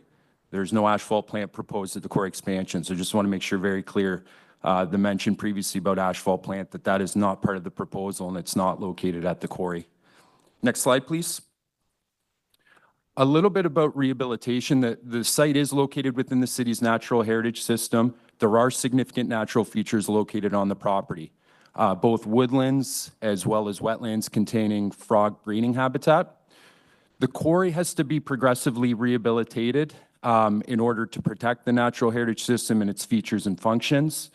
And there's really two ways this is occurring. One in the short term, and I'll get into it in a slide where the existing quarry will be planted within 2 years of any site disturbance happening on the quarry expansion, and then on the long term on the quarry site itself. Next slide, please. So there's two figures here, and I apologize for the scale, but certainly all these detailed drawings have been included with the technical packages to the city. The one on the left is the rehabilitation plan for the proposed quarry expansion. The areas in green are areas that are going to be planted with trees. There's open meadow areas. There's going to be shrubs and thickets, which are located in the yellow shade, and then shoreline wetlands that will be located adjacent to the lake that will be created as part of the final rehabilitation for the quarry. Then the one on the right, and this is the rehabilitation activity that has to occur within 2 years of the quarry expansion being licensed. We've heard a lot of discussion today about when or if rehabilitation will ever occur. Part of this proposal includes opening up the existing quarry to undertake wetland and woodland planting immediately. In other words, so that areas are offset immediately, and then there's long-term rehabilitation that would occur on the quarry expansion lands. Next slide, please. I realize I have 50 seconds, so I'm gonna keep saying next slide just to get to the very end here, if you don't mind. Next slide, please. Next slide. Next slide. In closing, there are no outstanding technical comments or concerns. The Ministry of Natural Resources is responsible for making determinations of ALVAR. They've confirmed that there's no ALVAR, nor was there ALVAR present on the site previously. Cavanaugh's made substantial progress in resolving objections that were received through the Aggregate Resource Act process. They started with 59. That number is currently down to 4. As I noted, M&R has agreed that the rehabilitation plan can ensure that there's no negative impacts on the burnt lands, ALVAR, ANSI. I'd also note that the other provincial ministries have also signed off on the application, including Ontario Parks, who is the landowner immediately west of the proposed quarry expansion. In closing, Kavanaugh supports the recommendation that's before the committee to approve the official plan amendment and zoning bylaw amendment. And with that, I'd be happy to answer any questions. All right, thank you, Mr. Reuter, for being here. I know this has been on everyone's desk for a long, long time. And you've heard some concerns from residents today who live nearby, and some of which I share. And I'd like to talk to you about a few things. My first question is, when did Kavanaugh buy this particular piece of property? Through the chair, my understanding, Councillor Kelly, is that Kavanaugh purchased the property in or around 2013. And how was it zoned at the time? Through the chair, I believe it was zoned EP3, which is the current zoning today. Okay. And what was your plan for the property at the time? I can't speak for what Kavanaugh's intents were purchasing it, but you know, I'm sure we could. Maybe Mr. Dufresne could. Right. Yeah, thank you, Councillor, through the chair. That preceded my time at Kavanaugh. I managed for a quarry. Okay, so bought a piece of EP3 land for a quarry? I'm speculating. Okay. I'd love to get some clarification on that question if we could. I can provide that. Okay. And how did you use the land from 2013 until now? Through the chair to Councillor Kelly, arrangements were made with the Ottawa Police Service to use portions of the site along with portions of the existing quarry for a shooting range. Okay, and we keep hearing the term, the Alvar or area of significant influence is no longer there, is not there or no longer there. Can you speak to any alterations to the property that were made from 2013 until today? Through the chair to Councillor Kelly, you know, based on looking at their photo and being on the site, roads were created, you know, materials were stockpiled. Certainly there were activities related to the police service using these lands. You know, I can tell you through the application process, one of the comments that we got in quite large numbers was the police's use of this property for a shooting range. So Kavanaugh did ask the police service to vacate the quarry, so that did occur in 2022. Okay. Are you confident that between 2013 and now that no alterations were made to the property that would have affected its natural heritage features or significance as green space or something of that nature? Through the chair to Councillor Kelly, as a planner, I wouldn't want to be put into that position about making a determination of whether or not significant features were removed. There was an environmental impact study done by qualified ecologists, and I would also say that Ministry of Natural Resources has been on the site several times in the determination on no Alvar features being present. That determination was not just a moment in time, but it was also reflecting previous conditions of the site. One of the important factors with Alvar, in my understanding of what makes it so significant, is that it's features that thrive when there's very little soil over bare limestone.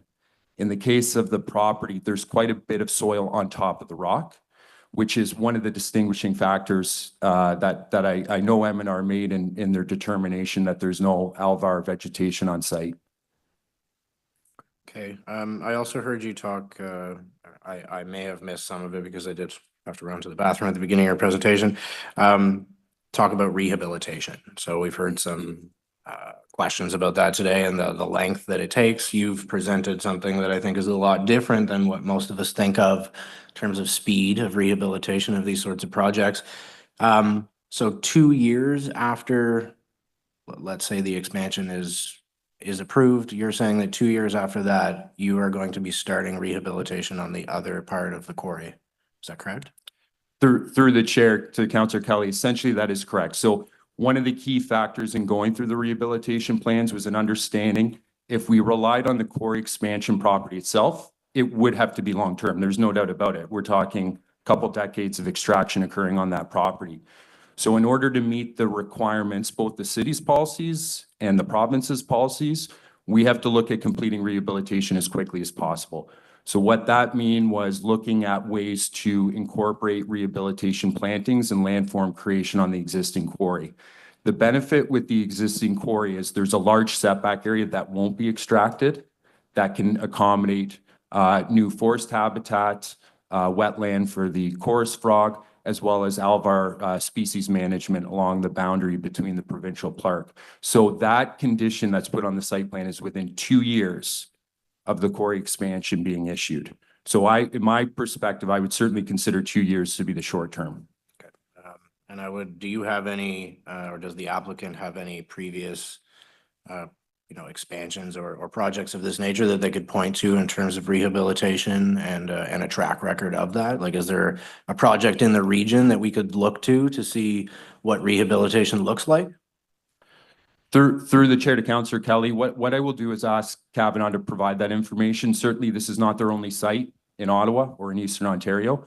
The requirements for rehabilitation have certainly been strengthened over the recent years. But certainly we'd be happy to provide some examples of that. And I think something that might be comforting to residents, certainly around these pits and quarries, because of the long timeline on full rehabilitation and what that even looks like. And one of our delegates today, I think, made the good point that none of us will be alive when this entire process is wrapped up. how is this paid for? How is the rehabilitation paid for? Is there revenue put aside from this actual operation to pay for rehabilitation? Is it in the business plan? Is there something that we could, or that you could point to show residents that you're taking this seriously, that money's being put aside? Through the chair to Councillor Kelly, I can't speak for Kavanaugh's sort of financial and budgeting, but what I can say is the significance has been placed as a condition on the site plan, making it legally enforceable. The other aspect of it too is there is a rehabilitation security trust through the Aggregate Resources Act. So every ton of rock that's extracted in Ontario pays into the trust fund. One of the other things that I didn't have a chance to get through in my presentation that's related to this is there's been extensive consultation with the Indigenous communities. So there's 6 communities in total, and what I would say specifically, and this gets to some of the comments with respect to the Auditor General's report, right, and the questions about MNR's track record and ability to enforce these sites. Through that work, both the Algonquins of Ontario and Pikwakanagan developed the rehabilitation plan in conjunction with Kavanaugh. They will use field monitors to assist with ensuring that the work that's being or is planned to be undertaken on the site plan is being undertaken the way it should. So I just want to make sure that that point is known to the committee. And perhaps Mr. DeFrank could speak to whether or not there's, a part of the business plan that would pay for this. Yes, it's anticipated it's going to be a cost. And just to add on to Mr. DeRuiter's comments, we've gone further with the Indigenous groups and signed, I'm not going to say legal agreements, but committed letters of understanding about our relationship and their participation of oversight. Thank you. My final point or question or whatever it is around some of so we heard about fly rock and some distances to homes. We've also heard a little bit about, company track record. I did tell one of the delegates that I would raise this, and I'm sure, Pierre, you remember this day.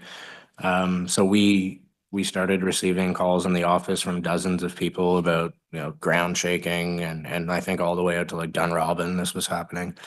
And we got communication from Kavanaugh saying that it did occur, and I'm sure it was at this pit. It was definitely Kavanaugh. So we were told that we'll have seismic records tomorrow. Our guys concede the weather was not best time to do it, but it takes weeks to set up, so they decided to proceed.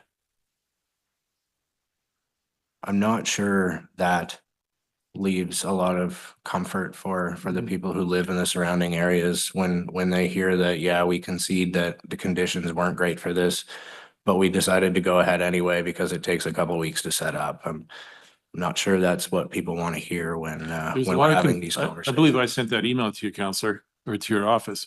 There was a lot of confusion over exactly what was going on that day and what the source of the disturbance was, whether it was indeed from that quarry or not. And then it fell off. I never heard anything about it again. So I'm going to assume that whatever questions are outstanding are answered. If not, I can go back and provide you whatever information is required about that incident, but still question whether that disturbance was from our site indeed. Is how I last recall it. Okay. And just further to the comments about convictions to Kavanaugh, there's never been any type of conviction in the operation of the West Carleton Quarry. Yeah, and I'm not even going to go there. This is the one experience that I did want to highlight and ask some questions on, because deciding to go ahead even when we know the weather conditions are not ideal, then that might have an effect on the people around you. Again, I think it's I can look into that with our health and safety people, Councillor, and make sure that there's a protocol that's set up to address that. Okay. Yeah, certainly. Thank you both very much for your time today, and I have no further questions, Chair. Thank you. Thank you, Vice Chair. Councillor Luloff. Thank you very much. I'd just like to return to the issue of fly rock. We heard quite a bit about that from residents living in the area. Can you speak a little bit? I don't know if you're best placed to speak to this. Perhaps if there's another delegation from the proponent, but can you speak a little bit to the prevalence of fly rock, the mitigation methods that you have in place for that, prevention, that sort of thing? Thanks. Through the chair to Councillor Luloff, certainly under the, the starting point under the Aggregate Resource Act is that fly rock can't leave the site. So measures have to be taken to ensure that that doesn't happen. The other part of it is that it is considered a contaminant under the Environmental Protection Act, so you could be liable then to be charged through the EPA. As part of the work on this expansion application, there was a blast impact study prepared, and they look at techniques to help mitigate fly rock. So Councillor Luloff, some of the key things that my understanding have been incorporated are the direction in which extraction occurs or the blasting occurs. So you're essentially retreating towards the residents to minimize that. And then there's certain equipment that can be used, my understanding at quarries with respect to tarping to limit that from occurring. Certainly, the size and the diameter of the blast holes and all the stuff that goes into the planning for that is a key determining factor for it. I would like to say, I think in this case, the track records at the existing quarry where blasting occurs, right? We're not, Kavanaugh, from what I've been advised, has not been seeing fly rock leave the site.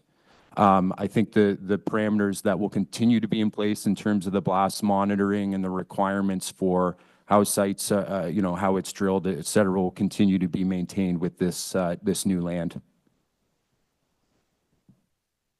So you feel comfortable saying that, should this be approved and work does begin on this site, that fly rock will not leave the site and will not be an issue? Through the chair to Councillor Luloff, certainly that's been the recommendation of the blasting expert, is that fly rock won't leave the site as a result of the mitigation that's been put in place on the site plan. Okay, thank you. Thank you, Councillor. Councillor Kitts. Thank you, Chair. There were some suggestions made that this is more of a want to have than a need to have based on current supply demand. So I just wanted to hear from you on that. Through the chair to Councillor Kitts. Yes, certainly, appreciate that there are lots of pits and quarries within the city of Ottawa. Not every pit or quarry is the same, though. It doesn't supply the same material. What I would say, and certainly from the planning perspective, and Cheryl mentioned this, where we start is that there is a provincial interest in making aggregate available. That's then reflected in the policy that states that demonstration of needs not required. But what I would say to kind of drill down to specifically for Kavanaugh in this case, we're talking about a quarry that's been in operation for several decades, and certainly from Kavanaugh's business needs, my understanding is it produces some of the highest quality materials that they have available in Ottawa, specifically for the production of asphalt and concrete, and to serve growing areas of Ottawa. This will just allow them to continue to serve that area. Certainly with having the infrastructure already in place, they already have the plant that processes the equipment. The machinery and equipment are there. The haul routes already established. We're on truck routes. I would say that's kind of where the need for Kavanaugh comes into place with respect to this specific piece of property. If I may just add on to that, as Mrs. DeRuiter mentioned, this is very, very good rock for asphalt concrete. This quarry supplies many of our residential communities where we're building subdivisions for ourselves and for others, and also municipal projects. I can speak at length on inputs into the cost of housing, as I've often done when you're deliberating official plans and so on and so forth. So it's that cost effectiveness and quality and location of this plant that makes it better than perhaps other areas. So although there might be other alternatives, they may not be as feasible to mine. Okay, thank you for that. And if this OPA is granted, what could we expect to see on that site in the sort of, what's your plan, I guess, for the site? Is there current capacity at the current pit that you would still be using? And this is sort of, would come into play later on, or would there be a mobilization of the site sort of like in the near future? Through the chair to Councillor Kitts. So my understanding is, I should say if the official plan amendment and zoning bylaw amendment were approved, Kavanaugh still requires a license from the Ministry of Natural Resources. So there's still that process, although it is going towards the end of that process. My understanding is that what they call the first or second lift of this site presents the highest quality materials, so that there would be, I believe, an intent to extract that. There's also been some timing restrictions put in place for both the existing quarry and the expansion, that as that material is extracted, then that rehabilitation at the existing quarry is occurring, and some phasing, so that essentially what ministry wants to ensure happening is you're not just creating a bigger disturbed area, right? A bigger opening area. But my understanding is it's not like this would sit idle or vacant for 2 decades in terms of the expansion lands, that Kavanaugh would, after if the license is granted, would be moving into that site fairly quickly after that. Okay, that's it for me. Thank you very much. Thank you, Councillor. A couple of questions for me. In your presentation, you indicated that the objections that were made, I think it was 59, and you've been able to resolve those down to all but 4. Can you describe that process to us? How are these objections received? And then how does the applicant go forward with resolving those to the satisfaction of the ministry? Yes, thanks, Chair Brown. So the process under the Aggregate Resource Act is that you essentially reach out, notify the community, and then, members of the community and review agencies are given the ability to provide comments. Any comments received by the applicant, they then have a responsibility to what's called attempt to address those comments. In this case, typically what it included was, further meetings and discussion with the residents. I would say the big aspect was the changes made to the application. I've included a slide within the PowerPoint presentation highlighting some of the key ones. And so then that information is then put back out to the public and the agencies, and each of them are then given a chance whether or not they want to maintain an objection. So basically what we put in front of them is, these were your concerns, here's how we've attempted to address them. And then they have an ability to say, yes, well, I think this is addressed, or no, I don't think that's addressed. So when we talk about the 59 to the 4 in simple terms, we started with 59 comments under the Aggregate Resource Act. Through that process, it's now down to 4 members of the public who've maintained their objections to the quarry application. So I can tell you, in working on Aggregate Resource Act applications across Ontario, that's a significant reduction. And, there's different factors for why someone may or may not choose to maintain an objection. But, certainly I think the application review process in this case worked the way it's intended to, right? You hear concerns, you meet with people, you come up with changes to try to address those concerns. So that just kind of a summary of how we got from the 59 to 4. Thank you very much, and that's helpful. And I ask because you folks are the experts, and I'd like to know now, when we're looking to resolve many of these objections, obviously it's all done with the ministry overseeing the process. It's through the province, it's a provincial act. What were some of the comments that the different ministerial organizations had that you had to resolve? Through you, Chair, I would say there was a wide variety of comments with respect to specifically the Alvar and the area of natural and scientific interest. And I should note that Ministry of Natural Resources did initially object to this application on that basis. I'd also state that Ontario Parks, right, as an adjacent landowner, also had questions and concerns about how this would impact their lands, and certainly the functions of the Burnt Lands Provincial Park. The Federal Department of Environment and Climate Change was also involved, as they had questions with respect to impacts on migratory birds. Then I would also say the Ministry of Environment, they look at it, there's kind of 3 different areas they're responsible for: species at risk, groundwater, and surface water. Hydrogeology was a big one here with respect to what we call the drawdown of the water table as water's pumped to extract bedrock. So that was one in which, specific plans have been put in place to address how that's monitored and mitigated. So I think, the important thing here is that agency review process really resulted in, not just having all the ministries sign off on the application, but also a plan on the site plan that's reflective of that additional mitigation that's been put in place, right? With the goal of ensuring that, as an example, that there's no impacts on private water supply. And you know, certainly just to throw wells as the example, like every private well in Ontario is protected under the Ontario Water Resources Act, right? So anything that Kavanaugh does at this site that may impact that, they're then liable for. So the plans and the review process have really ensured that, you know, as an item like wells are protected from any activities that would occur at this site. Thank you. One more question about the objections. Were the majority of the objections initially received from government agencies or members of the community or the public?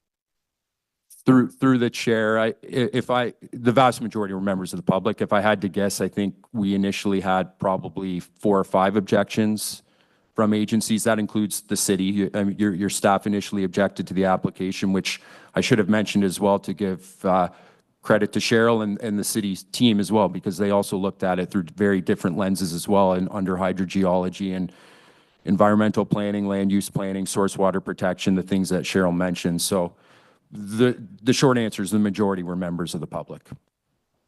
Thank you. Now, moving to more of the environmental side, and I preface my comments with, I soon will have a controversial application coming forward in my ward, and always environment is top of mind. So I understand that we've already gone through this a little bit, but I'm looking for more detail on how we're going to remediate, what the plan is, and how that's going to be reported to the public. Because I think transparency here is important.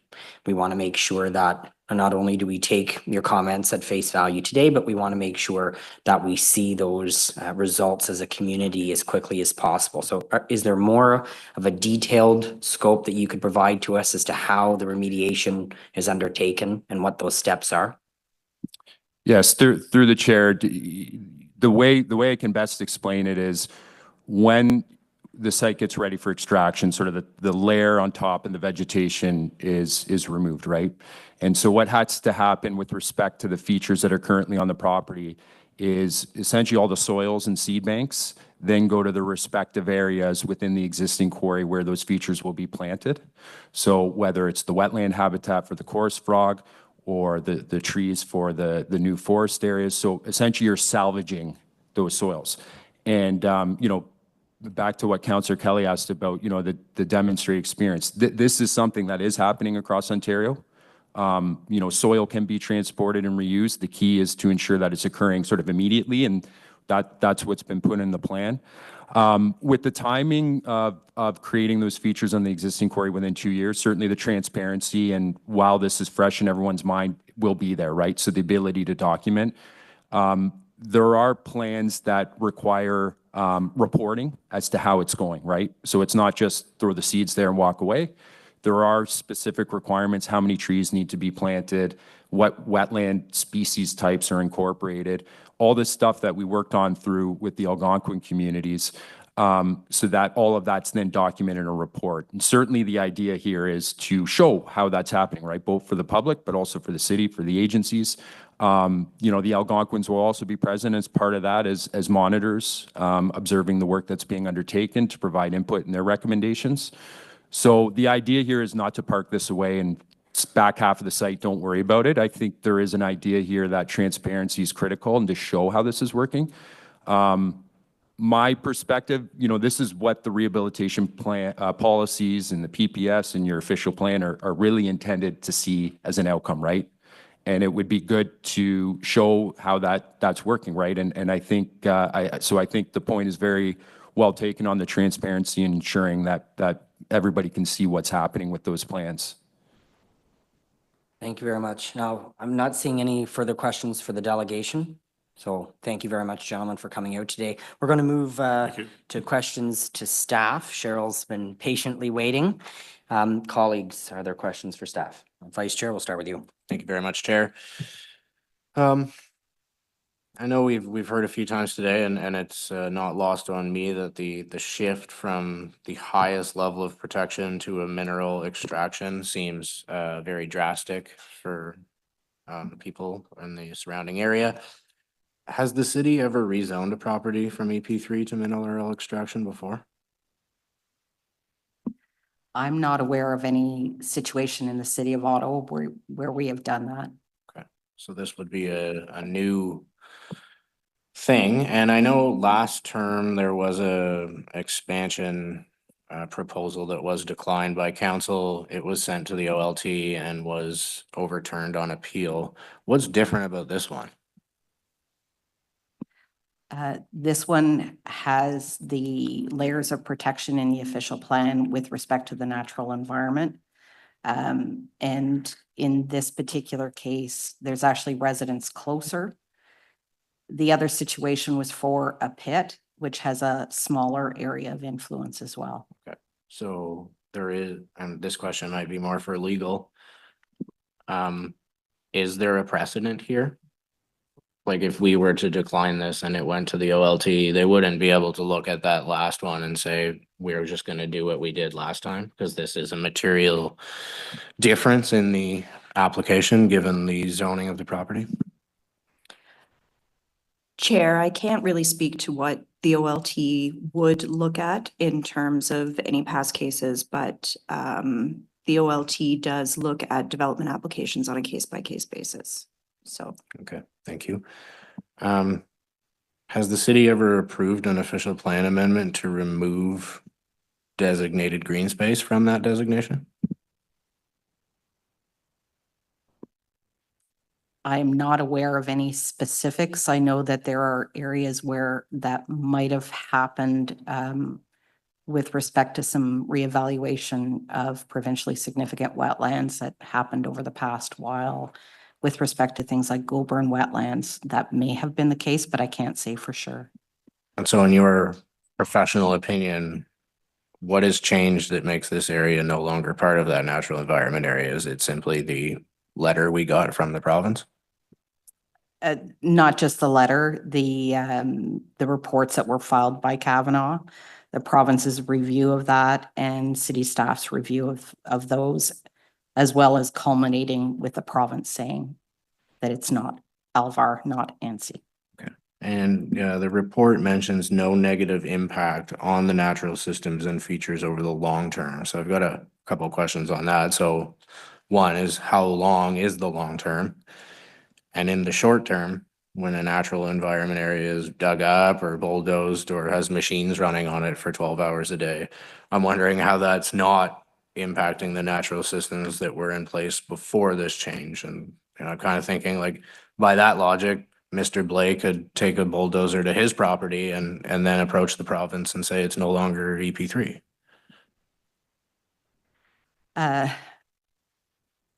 Just trying to decide where to start here. So with the long term isn't specifically defined, but in the policies of the province, it does identify essentially quarries are considered an interim use. We know quarries have long lifespans, 50, 100 years potentially. So that to me is what they are saying is long-term. Yes, my comment to that would be that's pretty difficult for the average person to wrap their head around. And I know it's, again, this is something that I'm going to tie into the discussion we had on Monday as a joint committee in terms of the comprehensive zoning bylaw changes that we're updating to enforce the official plan. It seems that it will create a situation where farmers or property owners who have owned these properties for generations can't build a dwelling on their property or sever them to retire because of the proximity to the aggregate extraction area and the zone of influence. I know that there's an area in West Carleton on Moores Road where this is already happening. And so I'm just, again, wondering how it is that aggregate operators can expand towards private land, but we're going to institute bylaws that are going to prohibit people from doing the opposite of that. And I guess, I don't know if there's a question here, but are we protecting aggregate that isn't really required based on what we have in supply over protecting people's property surrounding that? I guess I would have to say we're trying to balance that.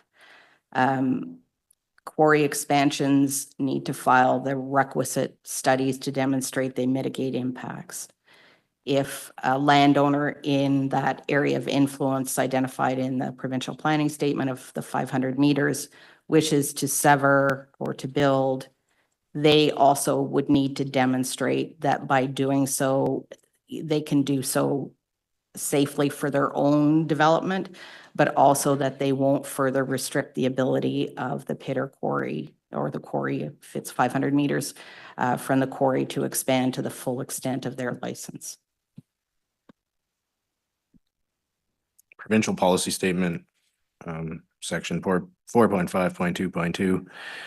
Extraction shall be undertaken in a manner which minimizes social, economic, and environmental impacts. And I'm wondering, beyond their rehabilitation plan, which is very long-term, we've heard some short-term steps that will be taken. But beyond that, what has the applicant done, in your opinion, to show that they will be minimizing the impacts, specifically the impacts to the neighbors in this area? I'll start with the groundwater. They've done the hydrogeological studies, looked at potential drawdowns.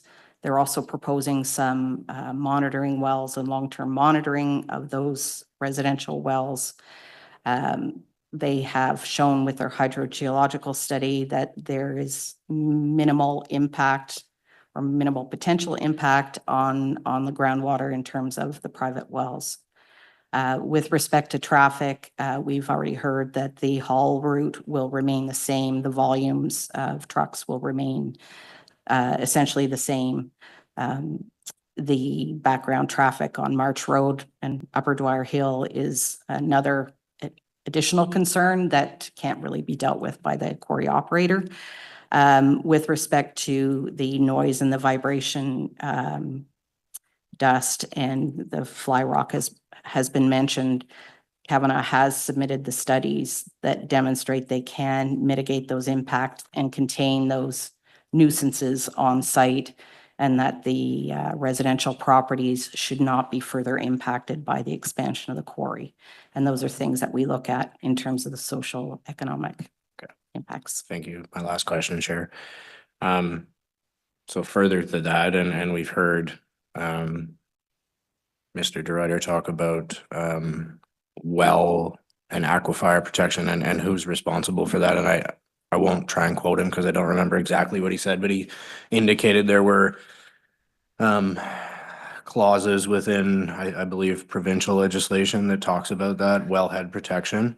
But I mean, if there was ever an incident, and this is something I'm hearing about on other files in my ward, if there ever was an incident and something did happen to the aquifer, what can be done at that point? Like what happens when the water table is broken? As a non-hydrogeologist, I'll give a planning answer. My understanding is that the quarry operator is responsible for fixing, either rehabilitating the groundwater, supplying new water supplies to the impacted properties. Also, my understanding is that, for example, the Almont wells, Mississippi Mills wells, extend into the Nepean aquifer, which is considered somewhat isolated from where the quarry, the aquifer that is being extracted for the quarry. So there is that sort of natural, a bit of a natural layer of protection as well. And going forward, if there was an incident and some of the upper aquifers were contaminated, I'm not sure what the direction of the ground flow is, but perhaps there's opportunities to drill to deeper wells. Sorry, this is actually my last question, might be for legal. That scenario that she just described, does that then become a legal dispute between a private property owner and the operator of the quarry? Or like, would there be a drawn out legal process there where there'd be an opportunity to try and prove that they are not responsible for the damage to the aquifer? And then further to that, when that is done, what is the legal recourse that landowners would have If something did happen, is there a tribunal they go to, or is it just a private legal matter at that point? Mr. Chair, any question with respect to the private well system and the aquifers would have to be addressed through the province, and the province would get involved at that point on behalf of the landowners. Thank you very much, Chair. Thanks, Vice Chair. Councillor Ketz. Thank you, Chair. I just wanted to say to all the delegations that you were excellent. I know I didn't have any questions for you, but I thought your presentations were all very good, and I'm still blown away by that video. So whoever produced that, congratulations. I definitely sympathize for those that live in close proximity to the site, and I can appreciate that it feels perhaps a bit David versus Goliath. And for the benefits of the delegates and anyone who may be impacted, I just wanted to share, when I started in this role, perhaps naively, I didn't fully appreciate how at the mercy the municipality is to the province. And in this case, it does feel like the province has kind of made up its mind about unlocking aggregate lands. So my question is to legal. Should this committee vote against the recommendation, how do you see things playing? I know you already said that case by case basis and you can't fully speculate, but what's your opinion? So Ms. McWilliams and I have been on these matters at the previous Ontario Municipal Board. And so it can go a variety of ways. And in some instances, the province will come forward and make statements or comments, taking a position. In some instances, they do not. That doesn't remove them from the process. And the tribunal does have to have regard to what the province has stated in terms of their licensing, whether a license has been granted. They will look at what a municipality needs to review in terms of the jurisdiction under the Planning Act for the zoning, as opposed to the jurisdiction that remains in the hands of the province, which is the issuance of the license with respect to the expansion. And so while it is a balance, the province's authority with respect to the expansion of a quarry is paramount in these types of instances. They have identified these as areas of protection in terms of ensuring that a quarry is able to continue and expand. So I can't give you an outcome, but there is sort of a delineation between the municipal jurisdiction on looking at what's appropriate from a zoning perspective under Section 34 of the Planning Act, and looking at the documentation that supports the expansion of the quarry, which includes the provincial approvals at this point. In this case, we have our planning staff recommending approval. So that would also be taken into consideration of what is under our purview. Yes, Mr. Chair.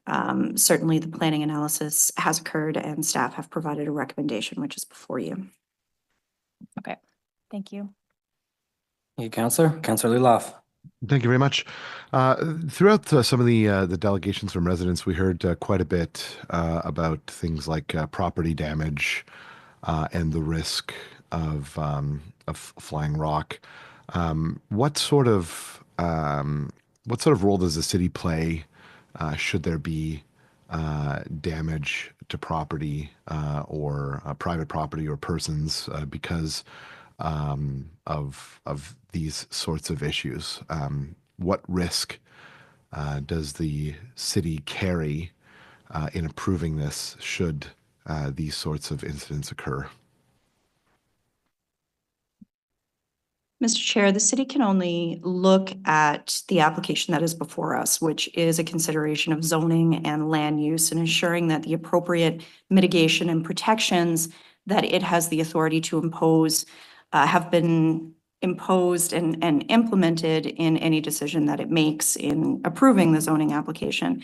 With respect to matters between private property owners, that in and of itself would be more of a private nature, in the same way that one property owner cannot impact the the land of an adjacent neighbor.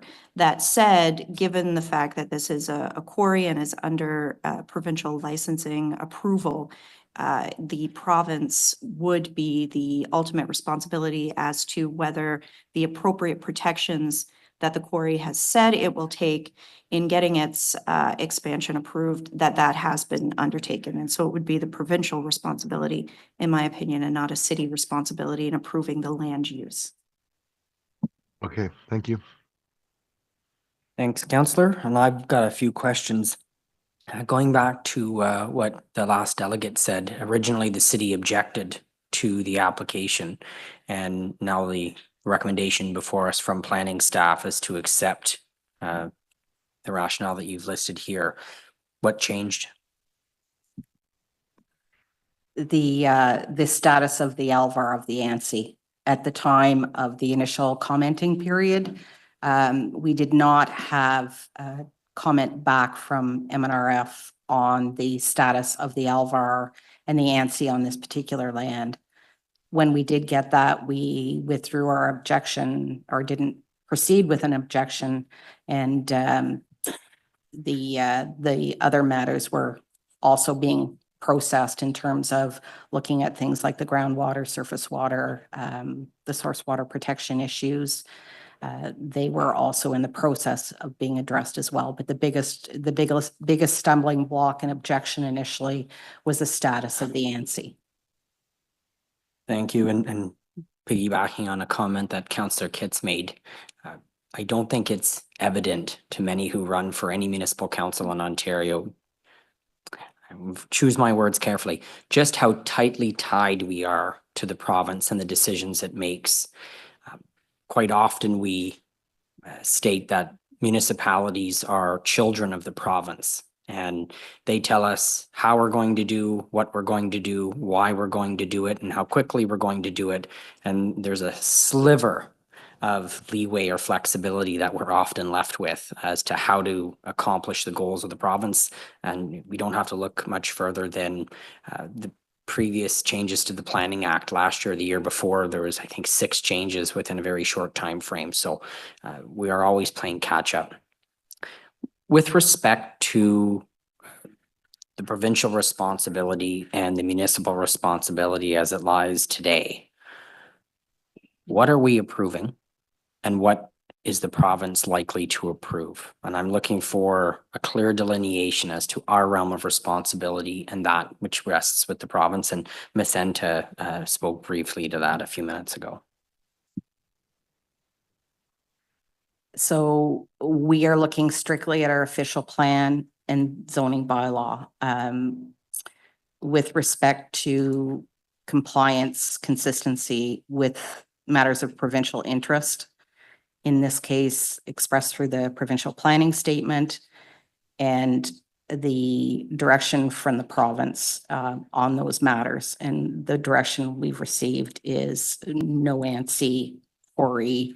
Our bedrock resources are available here and can be quarried. So the official plan and zoning bylaw would identify in the city's planning documents what the intended land use is and that range of permitted uses are.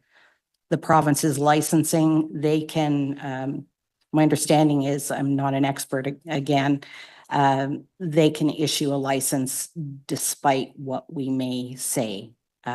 Certainly if it's in our planning documents, anyone looking to move into that area or develop within that area would be aware then that the quarry is, the licensed quarry is within that vicinity as identified in our planning documents. Not sure if that answers you or not, but. No, certainly it's appreciated. And Councillor Kelly made a comment during his remarks about a previous file that was dropped, and it was in my ward, and it was for a use that is less severe than this one. And the previous council stood with the residents of my ward and refused the application, and the city was unable to find a private entity that would be able to represent us, because even they knew that it wouldn't stand up in an OLT tribunal hearing, which was devastating for the community and a challenge for us in our first or second meeting of council. if we refuse this application, and Cheryl, you just touched on, if we refuse this application, province can still move forward with licensing of the applicant. Do we have recourse, or perhaps that's a better question for Ms. Enta? Certainly, council can make a decision on the application that is before it, which is the zoning and the official plan amendment. A refusal would require a planning rationale to be presented. Certainly, that could pose a challenge in obtaining a planning rationale from an external planner to be able to support a refusal of the application before the tribunal. And we don't have that rationale right now. Is that my understanding? That is correct, Mr. Chair. Rationale, if a refusal was carried at council, would need to be provided by the end of that council meeting. Okay, thank you. I'm just going to check with my colleagues to make sure that there are no other questions for staff before we move to the vote. Not seeing any. Maybe I could just Sorry. provide a few Yeah, absolutely. wrap-up Sorry, remarks. go ahead. No problem, Chair. You got a busy job. Appreciate the discussion today and all the delegates who have come out. As I mentioned in my opening remarks, this has been a file that's been on my desk since before I was elected. And the first two people I ever met with as a candidate are in this room today. And so I've been thinking about this for a long time and waiting for an answer from the province and waiting to see when we would be here today to make this decision. And I think it's a drastic change for the surrounding community. The EP3 zoning to mineral extraction for me and the members of my community is hard to swallow. People are very concerned with the possible negative effects on their property and what that would mean for them and their quality of life and their future on their land. And it does feel to me that we are prioritizing aggregate that we don't currently have a need for over the surrounding area and property owners. And for me, hearing that this scenario is slightly different in the sense of what we're trying to change here today from the last one, it would definitely be my desire to have another look at this and perhaps decline it and test what we have in terms of a case. But I will leave that decision to my colleagues. I want to thank legal staff and all the staff who are here today. Cheryl, thank you very much for your work on this and taking the time to answer all of my questions throughout the process. And yeah, I will be voting against this and will leave the decision to my colleagues as to whether or not they do that. But would urge everyone to do so. Thank you very much. Thank you, Vice Chair. Councillor Luloff, you have your hand up. I do. I'm very sensitive to what we heard from residents today. They make a very, very good case. Knowing that Councillor Kelly will be voting against this, regardless of how the vote goes today, that will mean that it does not end up in a bulk consent agenda. And there is an opportunity for this to be discussed at full council, which I think is going to be important. While I am satisfied by what I heard from the proponent and from staff today, I do think that there should be a deeper conversation here. You know, the rights of private property owners should be first and foremost here. I do not like hearing that people are seeing damage to their property because of an adjacent owner and their activities. So I look forward to a deeper conversation once we get to council and continued conversation with my colleague. I'll go into that conversation certainly with a deeper understanding of this local issue and from what I heard today. So I just wanted to thank all of the delegates for coming out, and I'll echo my colleagues' comment that that was probably the best produced video that we've seen at ARAC, and did a very good job explaining some of the issues that are being faced in this area. I'd also like to thank every delegate that came out today. This is a very contentious issue, and you came here and made your points very respectfully, which does not always happen, is not always the case. There were no props, there were no singing, no guitars, no things that we've seen in the past. thank you. This is the way that that people should be expressing their concern, and I think that you did so in a model way today. Thanks, Chair. Well said, and of course, we're all rural residents out here. Of course, we do it the best. If there's nothing else, before we go to the report recommendations, is the technical amendment that the Vice Chair made carried? Perfect. So report recommendation that the Agriculture and Rural Affairs Committee, 1, recommend council approve an amendment to Volume 1 of the official plan for 4200 March Road to redesignate from green space to rural countryside, to remove the natural environmental area sub-designation, and to add the bedrock resource or area overlay as detailed in document 2.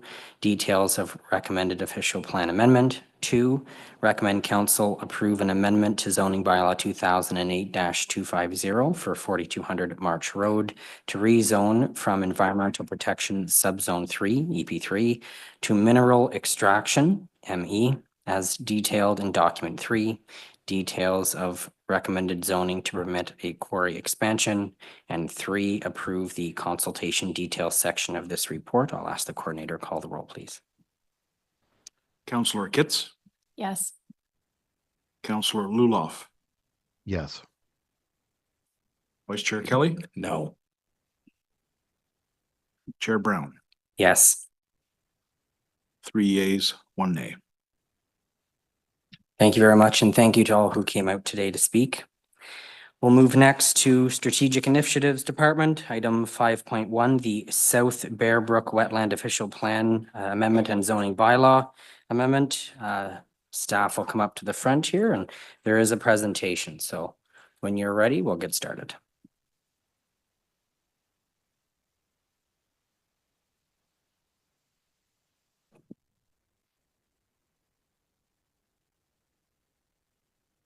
Waiting for the slides to be pulled up there.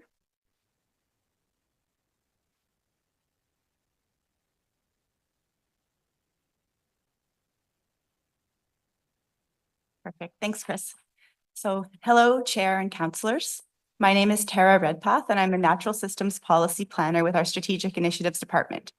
I'm joined today by Nick Stowe, who is the Program Manager for Natural Systems, and by Nicole Hoover-Bianash, who is the Director for Climate Change and Resiliency.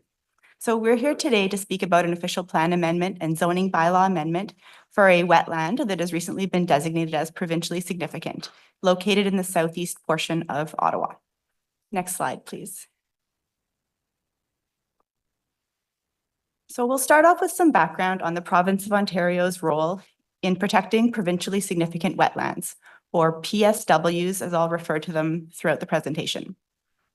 PSWs are a matter of provincial interest, and the province has established criteria and procedures to determine if a wetland qualifies as provincially significant.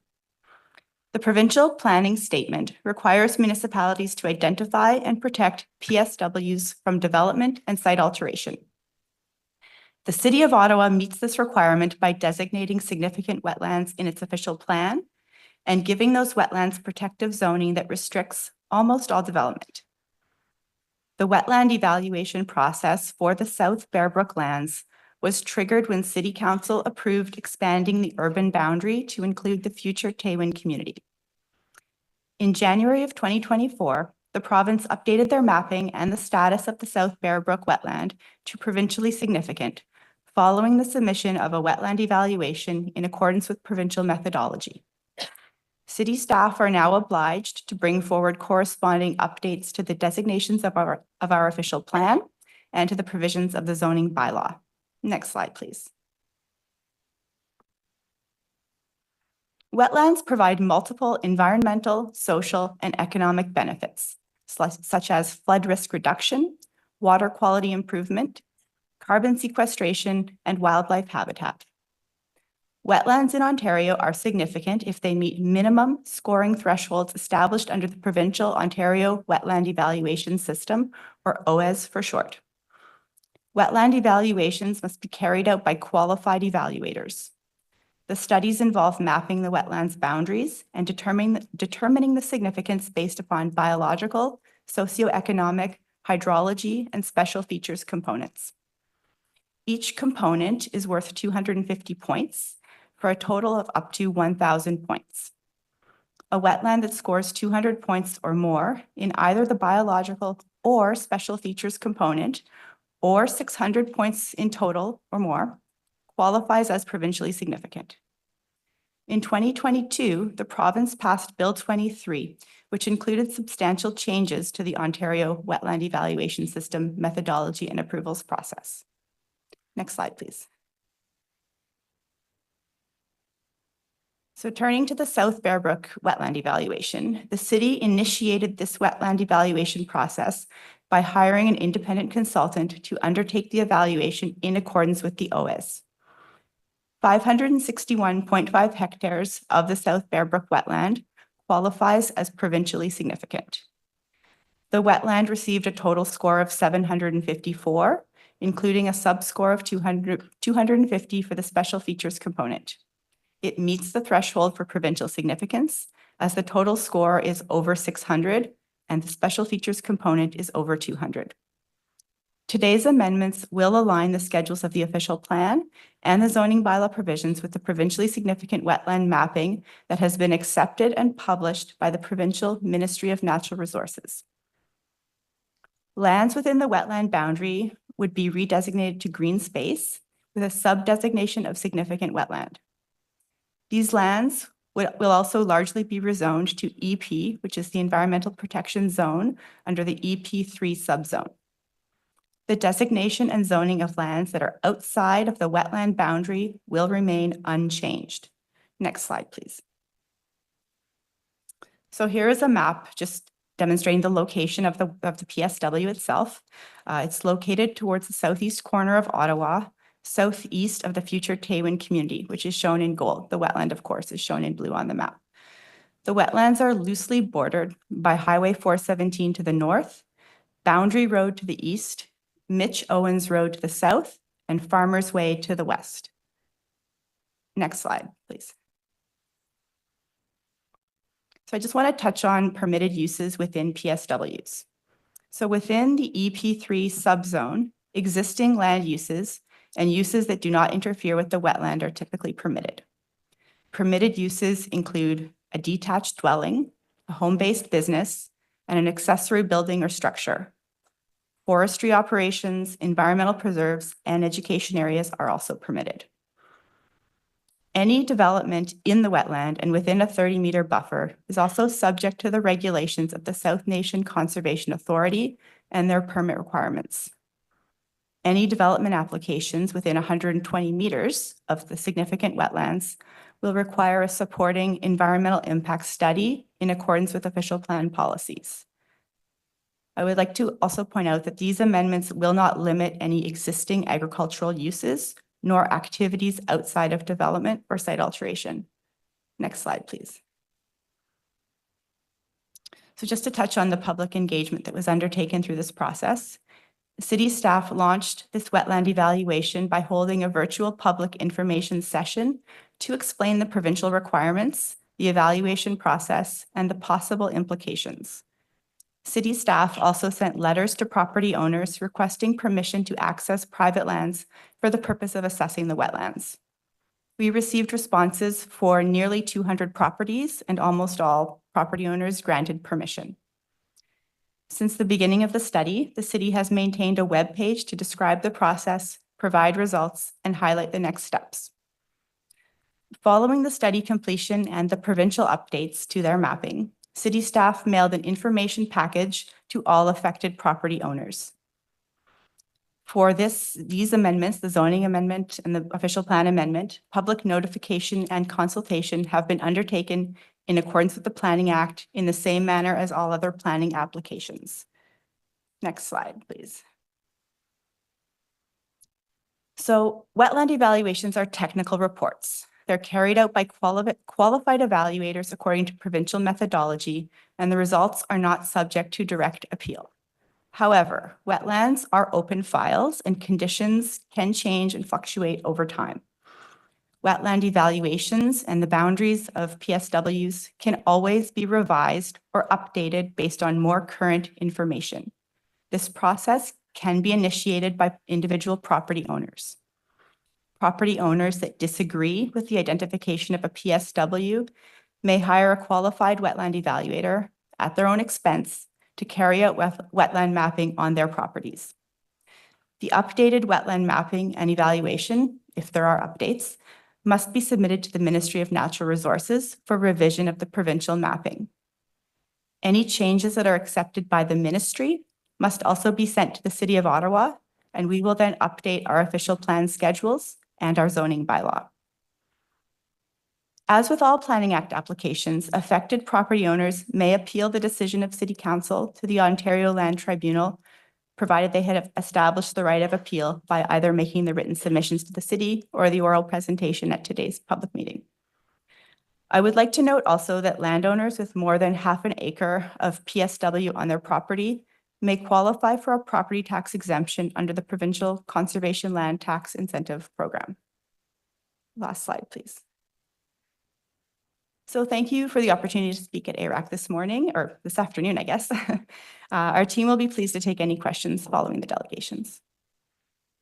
Thank you very much, Tara. So we do have 4 registered delegates who wish to make a few comments here. We also received a few written correspondence just for the committee's knowledge. So I'll ask Keith, Danielle, Janet, and Sarah to more or less make your way to the front. And we're going to start with Keith and then go to Danielle as the second speaker.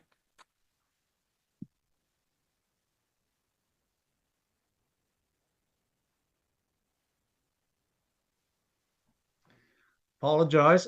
Thank you, Mr. Chairman. I'm sorry, first of all, that I'm not there in person. I misread the communication sent to me. It would have been much easier had I been there for everybody concerned.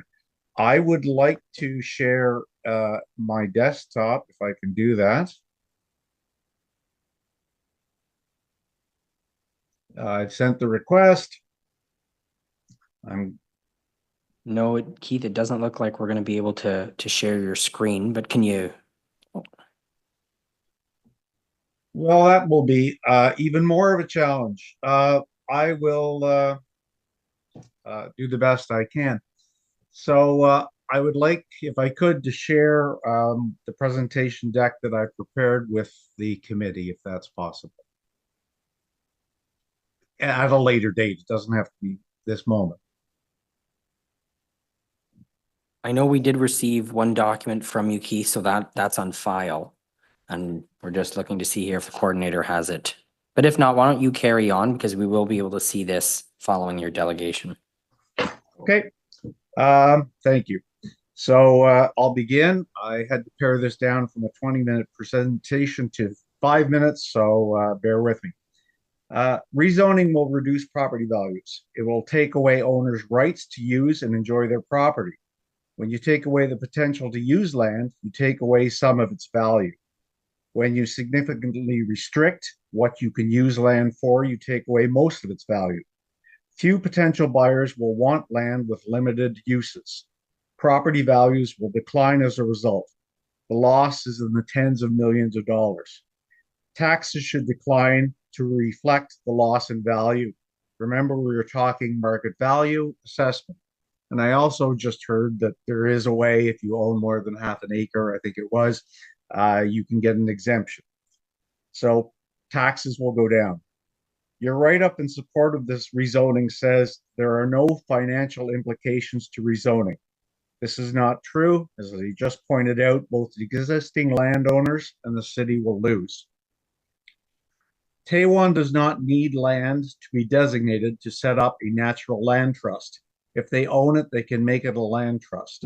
But rezoning would lower Taiwan's tax bill and make it cheaper to buy up other lands Taiwan does not currently own. Remember, property values will decline. There is a huge financial benefit to Taiwan if rezoning goes ahead. Down the road, Taiwan could change its mind about the land trust and get designation removed. All Taiwan would need to do is to discredit the study that designation is based on. I plan to show you just how easily Taiwan could do that. I had a nice map showing you what areas I want to talk to. I want to compare two areas within the slide that was previously put up by staff. I want to compare part of the Taiwan properties that have been allowed for the development. I want to look at the area that is that would be south of Leitrim, north of what I used to call 7th line. I guess, sorry. It's the block on the top left corner at any rate. And I want to compare that with the block. It's more like a triangle where I reside. That's in the very top portion of the land that has been designated as provincially significant wetland. And I would like to compare those. I did have another slide, but I can do it in words. Both areas were farmed. More recently, they were both heavily treed, mostly with evergreens. And very recently, those trees were stripped and pulped. In the 1970s, both areas were part of a plan to build a 6,000-acre satellite city by the Ontario Housing Corporation and the National Capital Commission. Canceling that had nothing to do with the area being a wetland. None of these shared characteristics are consistent with being a wetland. Additionally, there was a proposal to build a solar farm on the test area. This too is not consistent with a wetland. Both areas were assessed by the city. Taiwan was found not to be a wetland. The test area was determined to be a provincially significant wetland. This despite the Taiwan land being 4 meters, that's 12 feet or more than a story, lower than the test area in some places. I assert that if the Taiwan area is not a wetland, then the test area is not a wetland. So designation is based on a study done for the city. The study found that the 592 hectare study area was 92% swamp and 7% marsh. This means that 99% of 592 hectares, is the equivalent of the Mare Blue or the Leitrim wetlands. This is a crock, as anyone knows who lives in the area. But I will focus only on the test area, as I know this area with absolute certainty. I have walked every inch of the test area over every season for over 60 years. I can say without hesitation that the test area is neither swamp nor marsh. There is no swampy or marshy areas. There are none of the characteristics of a swamp or a marsh. Except for the early spring before the frost has left the ground, there is no surface water. The soil is not soggy. You do not need protective footwear in any season other than early spring and, of course, winter. You do not need a boardwalk like you see in the Mare Blue or the Leitrim wetland. It shares no characteristics with these areas. There is no swamp or marsh.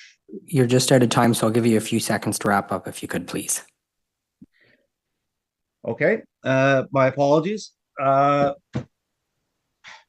have reevaluated the test area following the methodology that is used. If you take away the fact that it was identified as 92% swamp and 7% marsh, all of the scores go away. The scores that I could share this with you. The scores that I come up with are 502 for the overall score and 100 for the special features score. That's below what you need to have this designated. The reason is the methodology that you use is biased. It is biased because by aggregating a whole bunch of little areas, you can create a huge score. You can find something that qualifies to increase your score. That is a bias. If I were to take all of Southern Ontario and run it through this methodology, I would get a perfect score for all of Southern Ontario, which should not be a provincially designated wetland. Thanks, Keith. I'm telling you your study is wrong. Thank you very much. I'm not seeing any questions from my colleagues, so thank you very much. And if you would like to share the presentation, just in case we didn't receive it, we'll certainly review that following the committee meeting. But thank you very much for attending virtually today. Thank you. Danielle, we'll have you come up next, and following Danielle will be Janet Stavinga.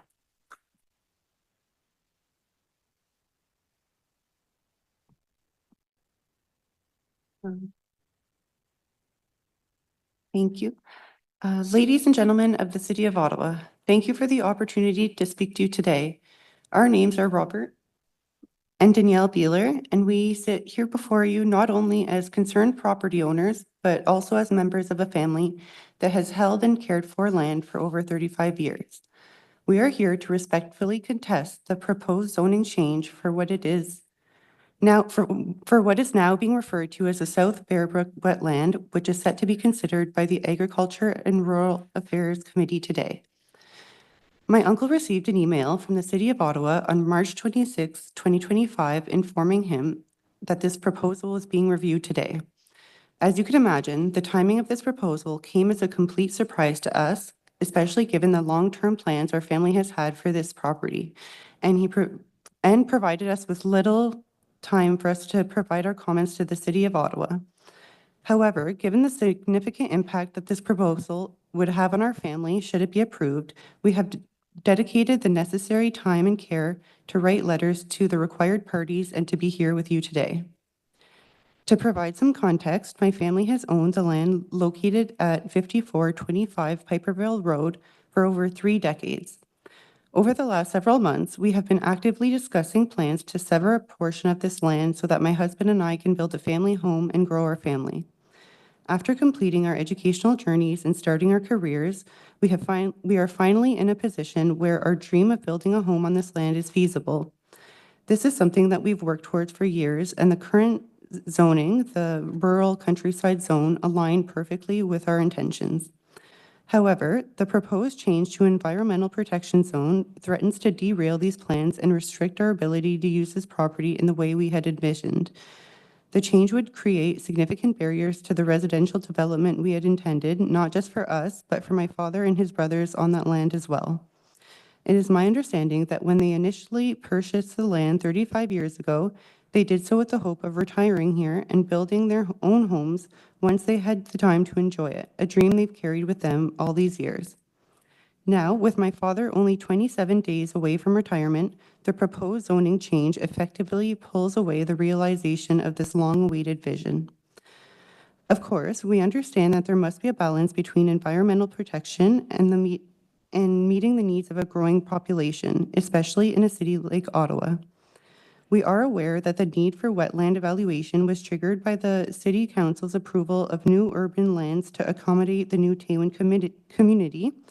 However, we also have further concerns about the reported results of the evaluation, which brings into question the government's motivation for this new wetland designation. As an environmentalist, I have always been a strong advocate for the conservation of wetlands. However, I do not feel or believe that our land merits this designation. The description of the wetland as described in the Parsons Land Survey, which a company hired by the City of Ottawa, is not applicable to our land. Our property is a dry, forested area rather than a marsh or a swamp as was reported. There are also no maintained walking paths or RV trails as was described in the study on our land. In fact, it was even noted in the study that only 31.93 out of the 561.48 hectares of land are even considered seasonally flooded swamp, while none were considered seasonally flooded. If water was identified on or around our land during the evaluation, this could be attributed to the fact that the field visits were conducted in 2022 and done so during periods of significant weather events, including several storms, such as the Derecho on May 22nd, and, for my calculations, 17 reported days of rain throughout June and July. I feel that this raises questions about the accuracy of the data used for the evaluation. The potential impact of such weather on the land's ecological assessment is something that needs to be carefully considered before making such an important decision that directly impacts the economic and social welfare of the community. We acknowledge the environmental concerns, and they can be critical, and we take those matters seriously. However, the designation of the land based on certain species, such as the monarch butterfly and snapping turtle, and the inclusion of the great blue heron nests raises concerns about the thoroughness of the evaluation. The 185 points added to the wetland designation for the species that are either not provincially significant per the Committee on the Status of Species at Risk in Ontario or do not receive habitat protection seems questionable. For example, species like the eastern wood pewee and the wood thrush are listed as special concern but do not receive these protections that would justify such a high score. Additionally, considering the vast size of the surveyed land, it's unclear how relevant these observations are to the portion of our land that we own and plan to develop, as none of these species have ever been identified on our property. As a social worker, I have been taught to think critically, to challenge injustice, and to question who stands to benefit and who stands to lose when decisions are made. It seems to me that the City of Ottawa and the Tailwind landowners financially benefit from the development of the Tailwind community, while owners like us seem to lose. Danielle, your time has elapsed, but why don't Okay. you take a few seconds to wrap up? Yeah. So I strongly feel that we are being treated as scapegoats for the City of Ottawa's decision to develop previously existing wetlands and have not been given due process to defend our land to its rezoning. We respectfully urge the City of Ottawa to reconsider the proposed zoning change and to take into account the deep personal implications that this will have on my family as well as other affected families within the region. It's not about just a piece of land, it's about allowing hardworking people to maintain their self-determination to use their own land as they have envisioned, in my family's case, and for longer than I have been alive. Thank you. Thank you very much and well said. I'm looking around to see if there are any questions from my colleagues. I'm not seeing any, so thank you very much. Janet, you're up next, and following Janet, we'll ask Sarah.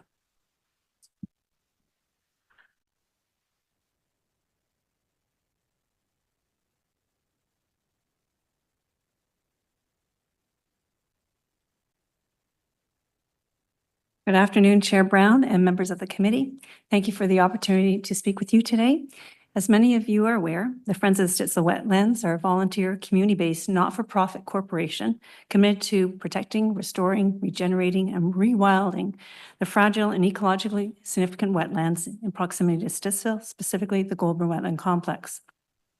Through the development of collaborative partnerships with the private sector and non-governmental organizations at the national, provincial, and local levels, the Friends of Stittsville Wetlands are working to safeguard the Goulburn Wetland Complex for those species that call them home, for ourselves, and for future generations.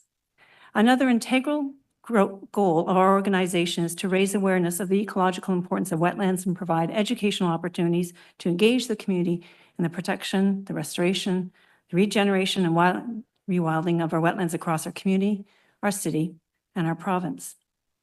It is the second goal that brings us here to speak with you today.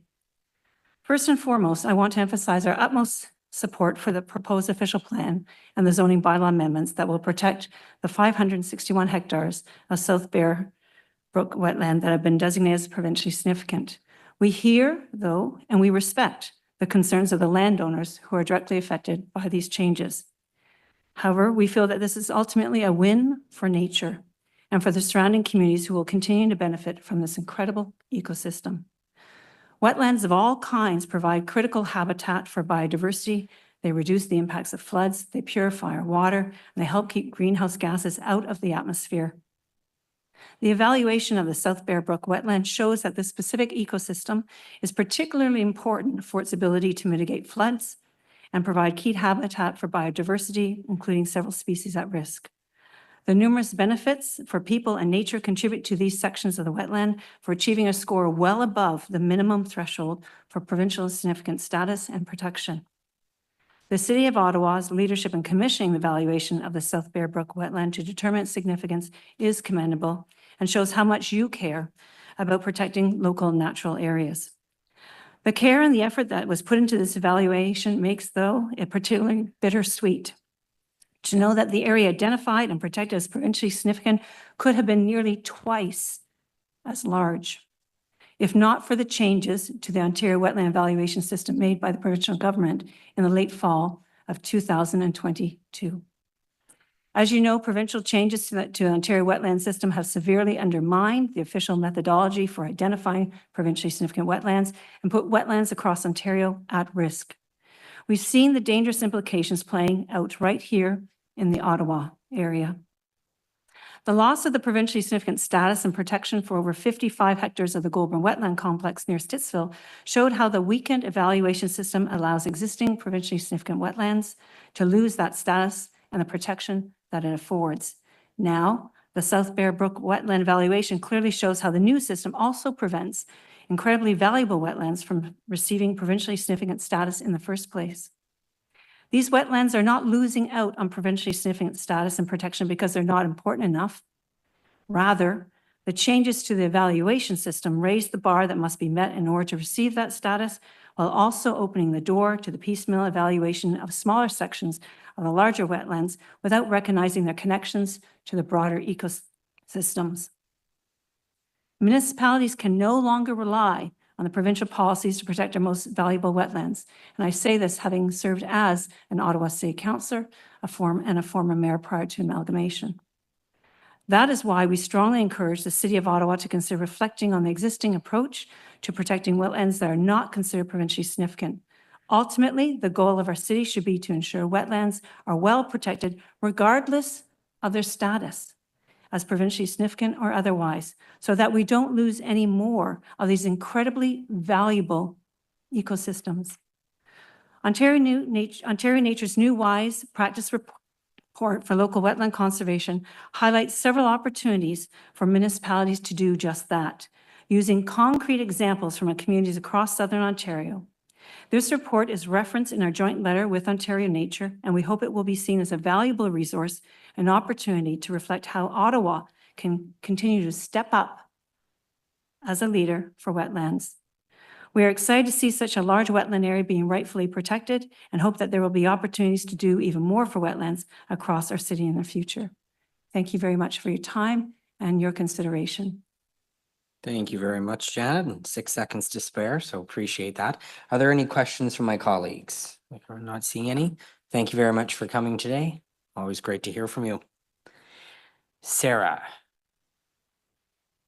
Sarah's online. All right, Sarah, you've got 5 minutes. Go ahead. Awesome. Thank you very much. Good afternoon, everyone. Chair Brown and committee, it's great to meet you and kind of see virtually some staff whose names I recognize as well. Thank you for the opportunity to speak today and the option to join virtually from my home in Waterloo. I certainly would have loved to be there with you in person, but it would have been a bit of a commute. My name is Sarah Hasnack, and I'm here as the Conservation Campaigns Coordinator with Ontario Nature. My apologies that that wasn't reflected when I registered as a speaker. Established in 1931, Ontario Nature is a registered charity that protects wild species and wild spaces through conservation, education, and public engagement. We represent more than 30,000 members and supporters and over 150 member groups across the province. This dedicated network of local conservation groups helps us to identify and engage with local issues that have provincial significance, which is what brings me here today. I'll be speaking to the South Bear Brook Wetland Official Plan Amendment and Zoning Bylaw Amendment supporting Mrs. Stavinga's delegation and the comments we submitted jointly on behalf of Ontario Nature and the Friends of Stittsville Wetlands, one of Ontario Nature's valued member groups. I'd like to start by echoing Mrs. Stavinga's support for the proposed official plan and zoning bylaw amendments, applying strict local protections to the portions of South Bear Brook wetland that have been identified as provincially significant. I also commend the city's leadership in commissioning the evaluation of this wetland evaluation to determine its significance in advance of the Taywin development. This goes above and beyond provincial requirements, and as Mrs. Stavinga said, really shows how much you care about protecting your valuable natural ecosystems for the benefit of nature and for your community. It's encouraging as well to see in the response to our joint letter provided in the report that Ottawa's city staff are really committed to protecting wetlands that don't qualify as provincially significant, using the policies associated with the natural heritage overlays that are already established in your official plan. That said, my understanding is that these other wetlands may not be as well protected under city policies and bylaws as provincially significant wetlands are. In the case of South Bear Brook wetland specifically, for example, only the areas with provincially significant status will be receiving the environmental protection zoning, while the other wetlands will maintain their existing zoning types, which may allow for more types of development. Staff have also rightfully recognized in the report that the other wetland areas will continue to be regulated by the Conservation Authority. However, I think it's also important to remember the role of conservation authorities has been undermined in recent years due to provincial changes, which have limited their ability to contribute their full range of their expertise to land use planning decisions affecting wetlands and their other regulated areas. Because of the numerous provincial changes that have weakened protections and regulations for wetlands across the board, I'm joining Mrs. Stavinga in encouraging the City of Ottawa and municipalities across Ontario to ensure local policies protect wetlands in line with local needs, Indigenous rights and interests, and the best available knowledge. In an effort to support local wetland conservation initiatives, Ontario Nature has published a report earlier this year called Wetland Conservation for Local Planning Authorities, a review of wise practices in Southern Ontario. The report aims to provide municipal planning staff with a practical guide on how to effectively protect wetlands by featuring examples of how municipalities and conservation authorities across Southern Ontario are already doing just that, as Mrs. Stavinga mentioned. Given your city's demonstrated interest in protecting local wetlands like the South Bear Brook wetland and Ontario Nature's interest in seeing wetlands protected across the province, I think there might be opportunities for us to work together.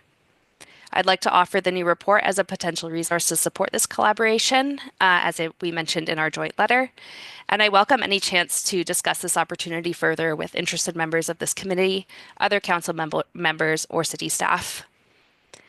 My genuine congratulations again on protecting such a large area as a new provincially significant wetland, and I hope we can continue to discuss the ways to ensure, that more of Ottawa's precious wetlands are just as well protected. Thank you very much for your time. Thank you very much, Sarah, and thanks for coming in from Waterloo. I'm not sure if there are any questions from my colleagues. I'm not seeing any, so thank you very much. Appreciate your attendance today. We'll go to questions to staff. Colleagues, any questions? Not seeing. Go ahead, Councillor Kitts. Thank you. Just a question I didn't see in the report. I know many of the landowners granted access to their properties to perform the required studies. Was there some that denied access? Through you, Chair. Thanks, Councillor, for the question. There were a few property owners that sent the letters back with permission denied, yes. But was there more that said yes than not? Considerably more, yes. Okay. All right. Thank you. I've got a couple questions if I share.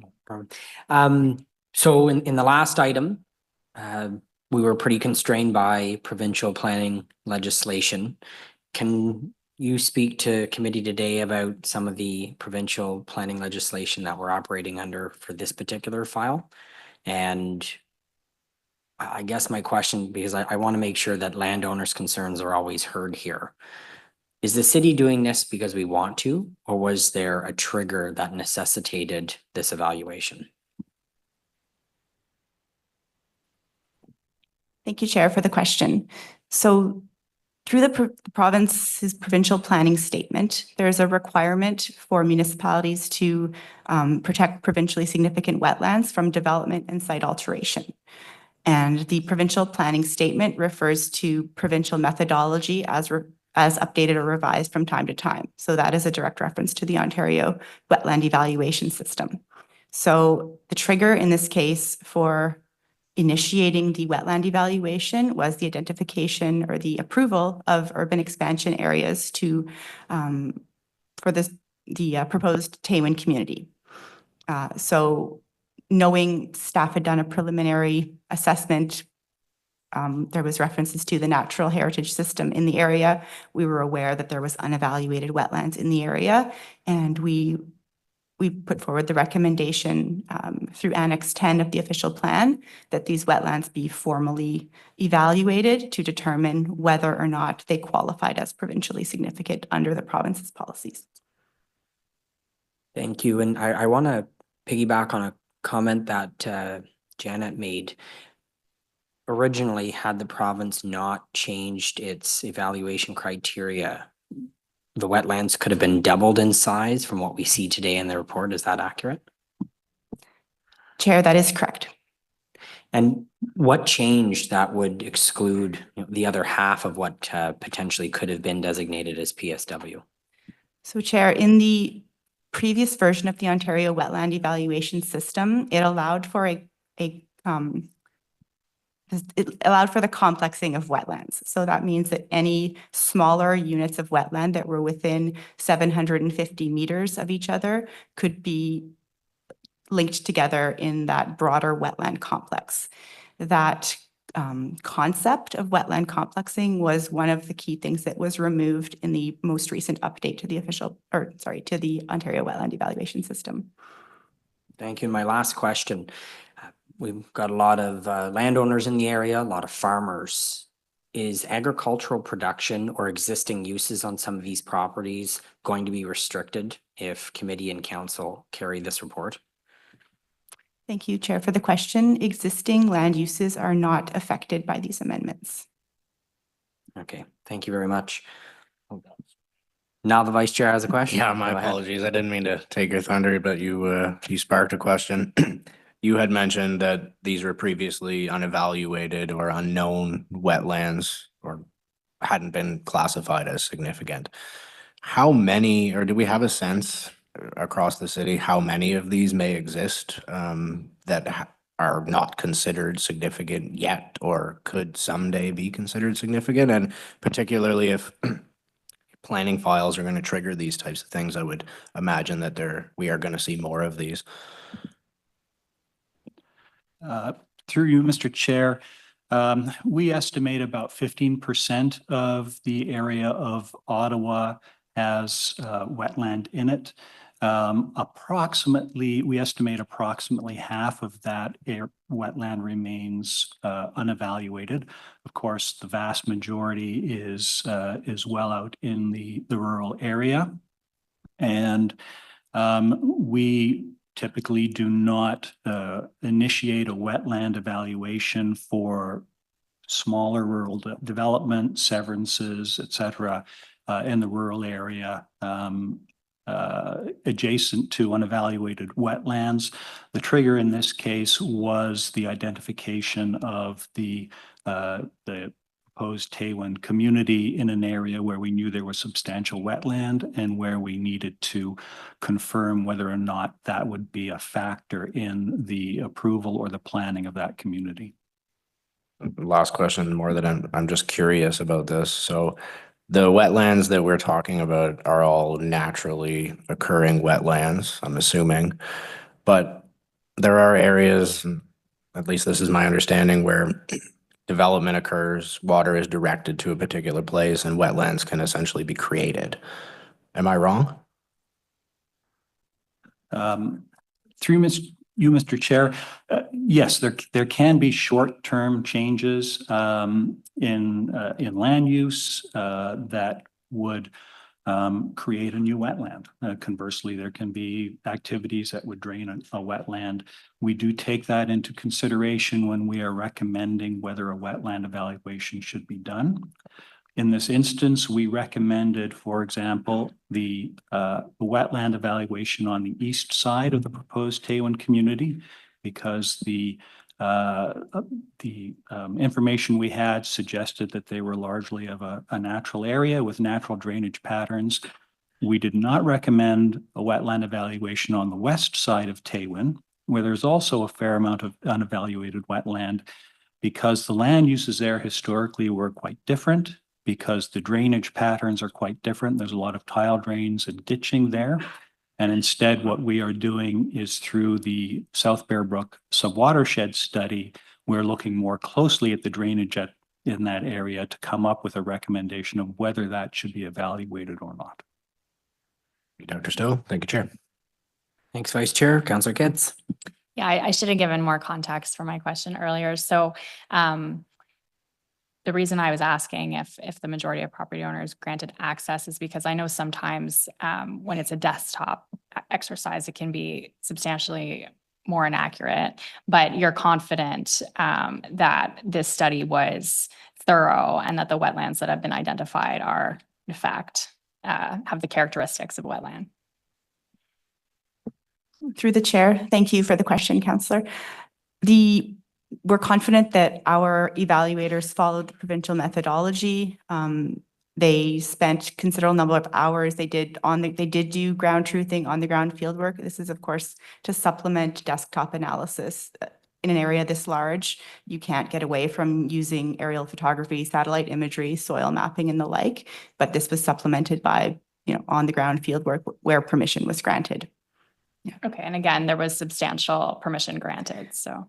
Yeah, I would add that approximately 85% of the lands are owned by the Algonquins of Ontario and Taggart, and they granted full access to their property for this purpose. Okay, thank you. Thank you, Councillor. Last call for any more questions, just in case.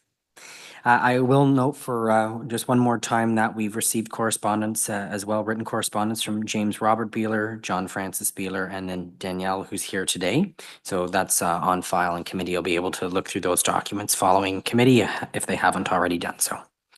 The report recommendations.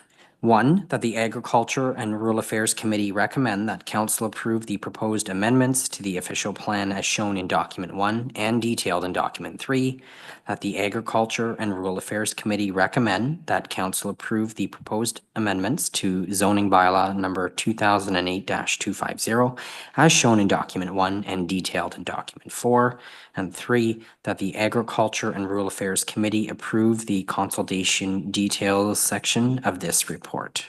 Is this item carried? Carried.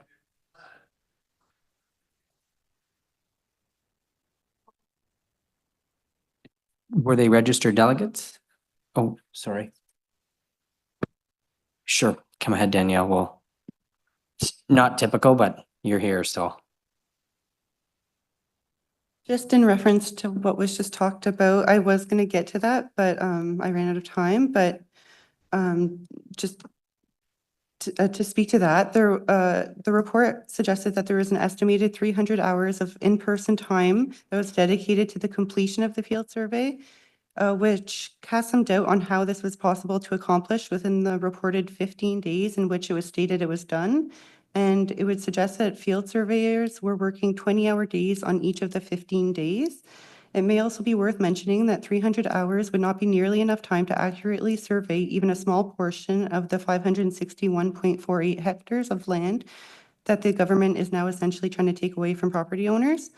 And also the fact that the salaries of the City of Ottawa staff responsible for the preparation and processing of the Taywin community are fully funded by the Taywin landowners seem to me like a conflict of interest. Thank you.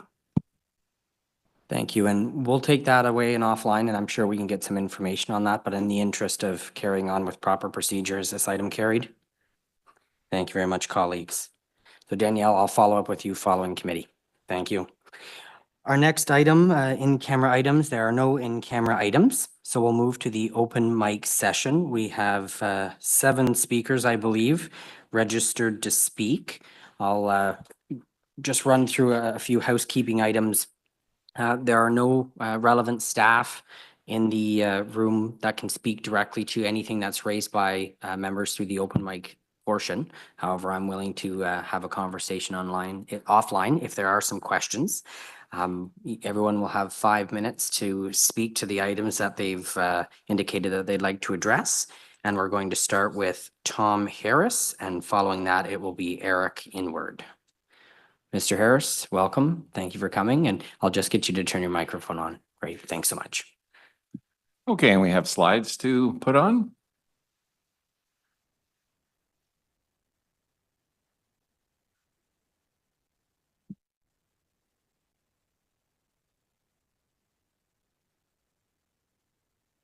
Yeah, I'm just waiting for the slides to be put up.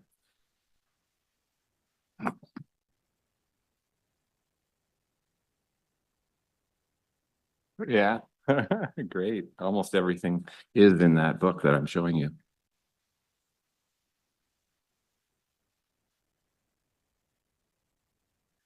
Okay, well, thank you, Mr. Chair, and good afternoon, council members and committee members. Next slide. The City of Ottawa wants to put in a lot of wind and solar power. Next slide. And there's a problem with that because, next slide, we see that they have both very low capacity factors. In other words, you don't have power when the wind isn't blowing and the sun isn't shining. Next slide. So what happens is that in the case of wind, the most we get is about 38% capacity contribution. And that means that on average over the month, consumers can only count on wind power to deliver about 38% of its rated capacity during peak periods. Next slide. The solar situation is even worse. As you can see, it's peaking at around 13.8%. Next slide. So you need to have some way to back up the power when the wind isn't blowing and the sun isn't shining.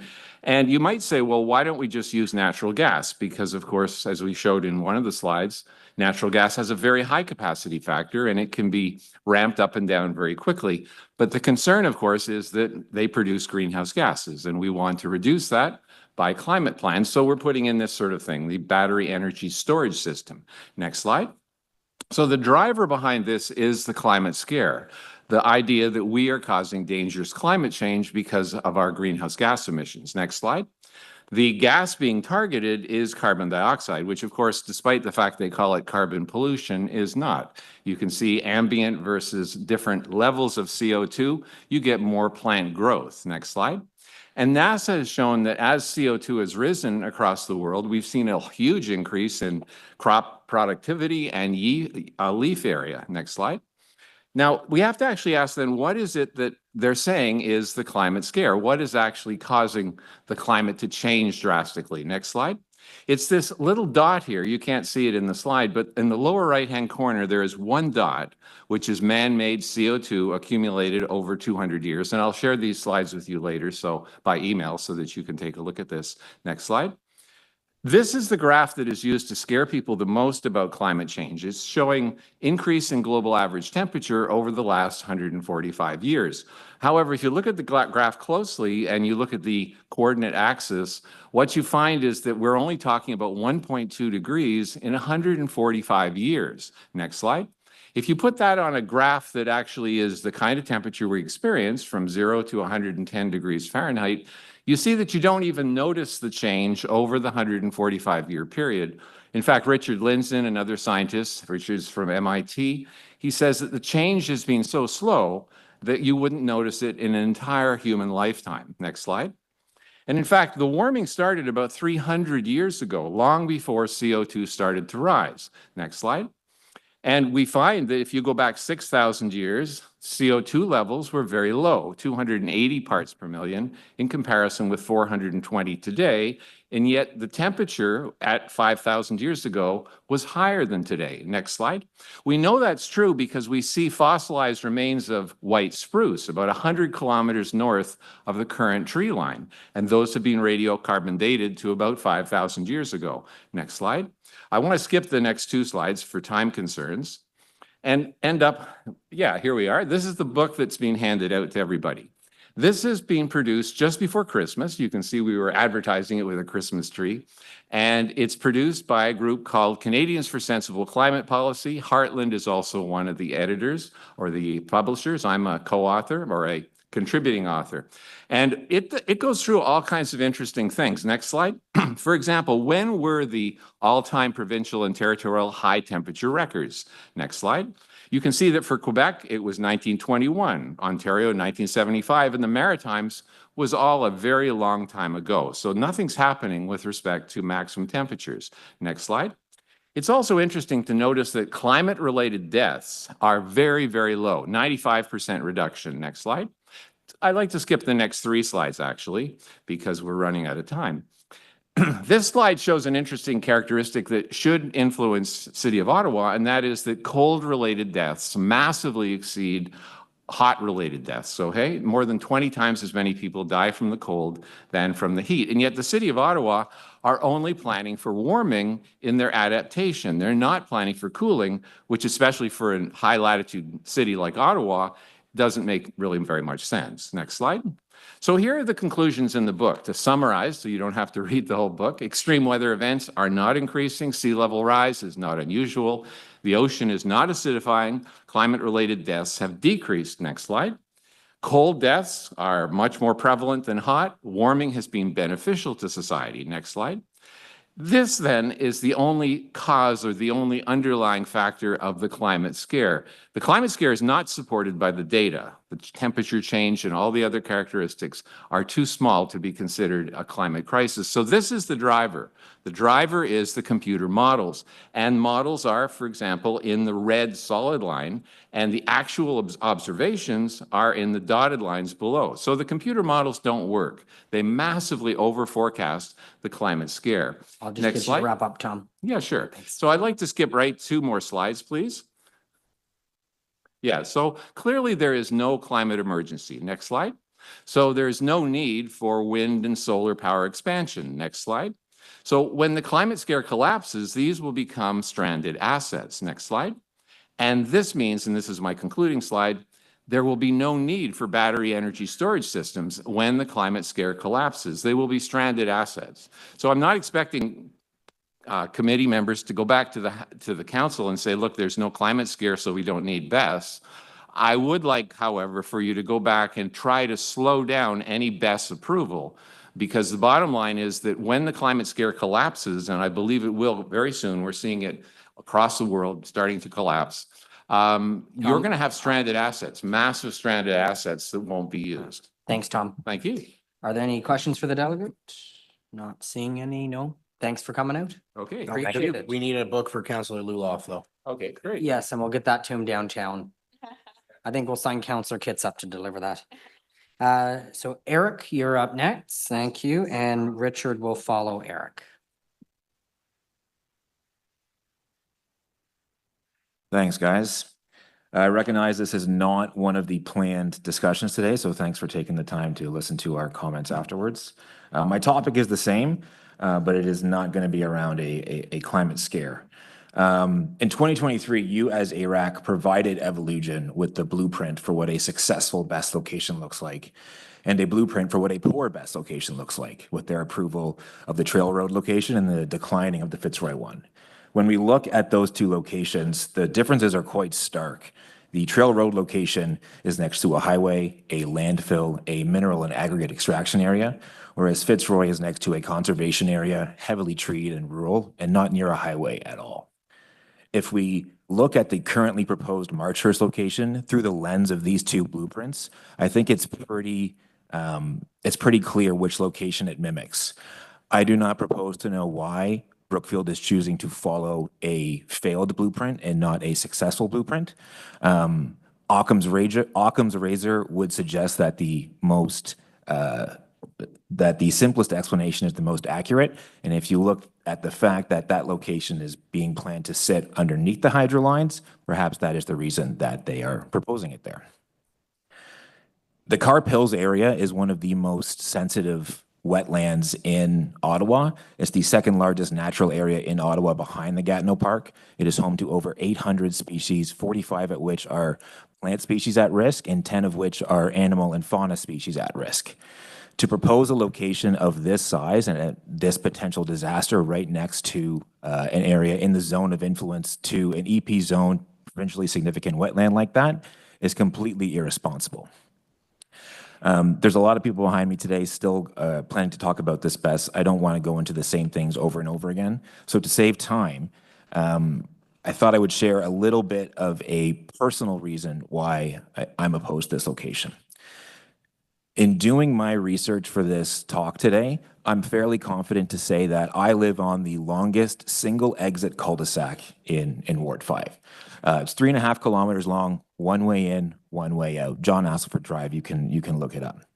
John Asselford, my backyard's about 1 kilometer away from this site with just trees and dead wood in between, and it's about the same distance from this site to the front of the street. On a good day, it takes me maybe 5 minutes to get from my house to the end of the street. That is a long time for 3.5 kilometers, but the street's quite narrow, and there's about a dozen 60 to 75 degree turns along the street. The reasoning for installing best facilities, or that Ottawa's accepted best facilities is due to the climate, right? I think that's a pretty common acceptance, let's say. But in accepting that, then by proxy, the city's getting hotter. And if the city's getting hotter, then the forests are getting hotter. And when trees and dead wood get hotter, they get drier. These best facilities are known to cause explosions. They're known to have fires. So in a not unlikely worst case scenario where one of these facilities catches fire and this fire moves through a heated forest with dead wood and it moves only 1 kilometer to the edge of my street, how am I going to get my family out? Am I supposed to walk through 10,000 acres of forest? Am I supposed to drive through a fire? This isn't Hollywood, right? I've got a wife, I've got a toddler, I've got 2 infants. What about the elders on my street, the people who have been here for 40 years, who might not hear an alarm in the middle of the night? How are they going to get out?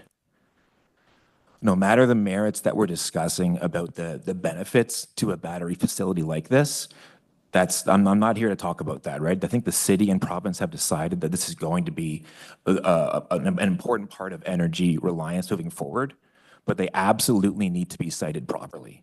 And even if we're going to ignore the location of them in one of the most significant natural areas, not just in the city, but in the province as a whole, why is it going next to the longest single exit street in the city with no way out for the residents? Thanks, guys. Thank you very much. Well spoken, Richard. All right, Joseph. Sorry, that was Eric. Richard, come on down. I'm sorry. It's been a long morning, early afternoon. Following Richard will be Joseph.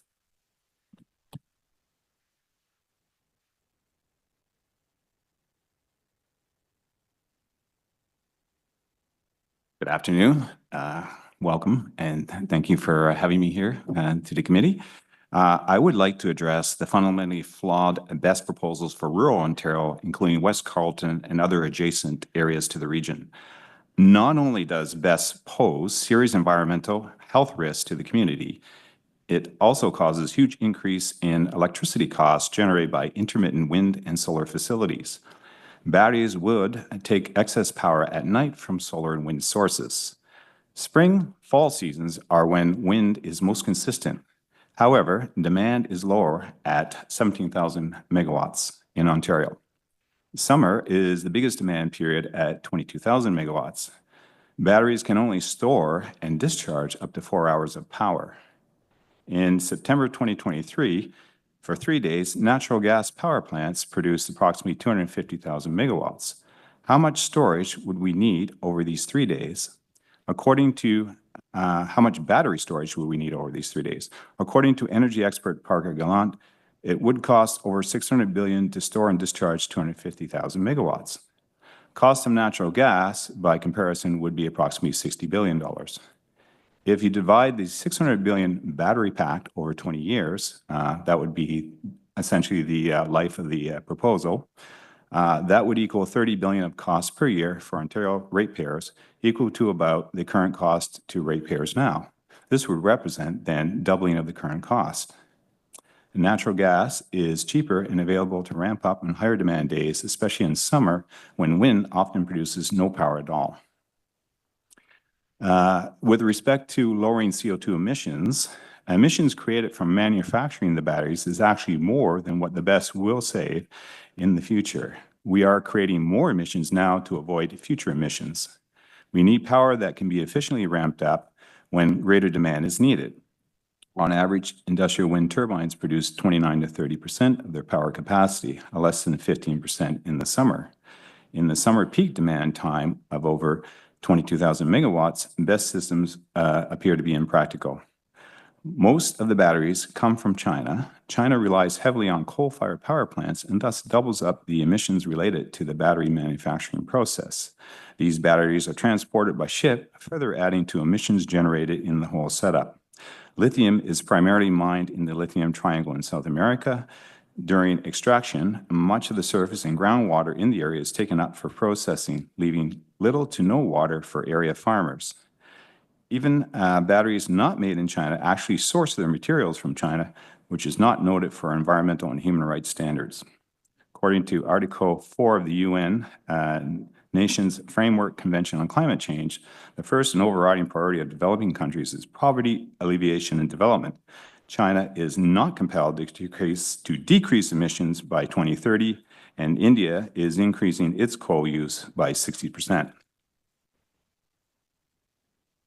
Canada, by contrast, emits 1.5% of global emissions. Locating a solar farm near a hydro dam. Solar farms can rush the water up, and when the sun goes down, rush the water out. In essence, hydro dam could act as a battery, a natural renewable way to store it. These BESS facilities need HVAC systems to cool the batteries when hot. Many times these BESS don't work when it's cold. Must maintain a consistent optimal temperature. For example, BESS systems have a rated storage capacity of, say, 411 megawatts. That appears to be a bit misleading. What you put in is not what you actually send back out. It is losing a significant amount, upwards of 50%. Costs are $600,000 per megawatt and up to $1.5 million per megawatt. Compare with other energy sources such as coal, which is coming in at $50 per megawatt versus $600,000 per megawatt. And bear in mind that we are actually using kilowatt hours. It becomes quite unaffordable. Francis Merton, the Energy Storage Conundrum Report, asked 3 questions. How much storage would it take to back up a provincial electricity grid or local grid? How much will that storage cost? What is the maximum length of time that the energy must be held in storage before it is called upon? And does the proposed technology even capable of storing the amount of energy for that period of time? I'll skip ahead to conclusion. BESS cannot store rated power for any length of time, and when discharged, it does not deliver rated power it's stored. BESS is not technologically able to keep a grid running, to keep the frequency, the hertz that it needs, to keep the voltage that it needs 24/7, 365 days, no matter the weather. There may be breakthroughs in the future, though, such as splitting the lithium atom. Renewables are tied to the BESS systems. Ontario is embarking on a path that has more than double the cost of electricity for ratepayers. As of late, in lieu of subsidies, as of late 2023, costs have been moved to over to the taxpayers, who are now being charged $10.4 billion. Sorry, Richard, I'll just get you to wrap up. Sure. Prime agricultural land is currently being rezoned for these industrial uses. So BESS systems are astronomically expensive, environmental and health risks, not reliable for long periods of time, and does not reduce greenhouse gas emissions due to the manufacturing process of these batteries. Thank you very much. Thank you very much for coming out. I'm not seeing any questions from my colleagues, so thank you. Joseph, you're next, and then Raymond following Joseph.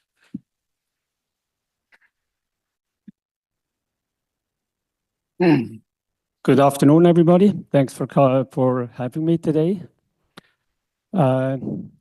Me and my wife came 32 years ago from Switzerland, and we built up that farm. And now they want to build a BESS site on the other side, the 417. It's about 200 meters away from our farm.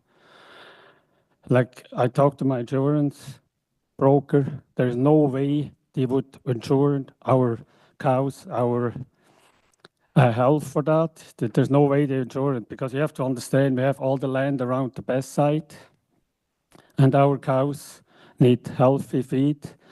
And when that thing burns, like, we don't know how we're going to bring 400 animals out. There's no barn empty someplace ready for that. Like, that's a big, big issue for us. So it's a big concern for us. And we really didn't got notified.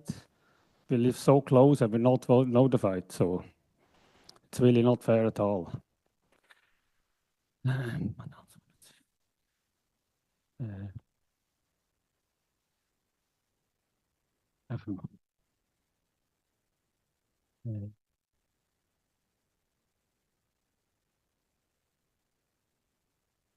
Like, I have 2 kids that take over the farm, and we have 5 grandkids, and like, I don't see any future. Like, when that thing comes up, I have to move.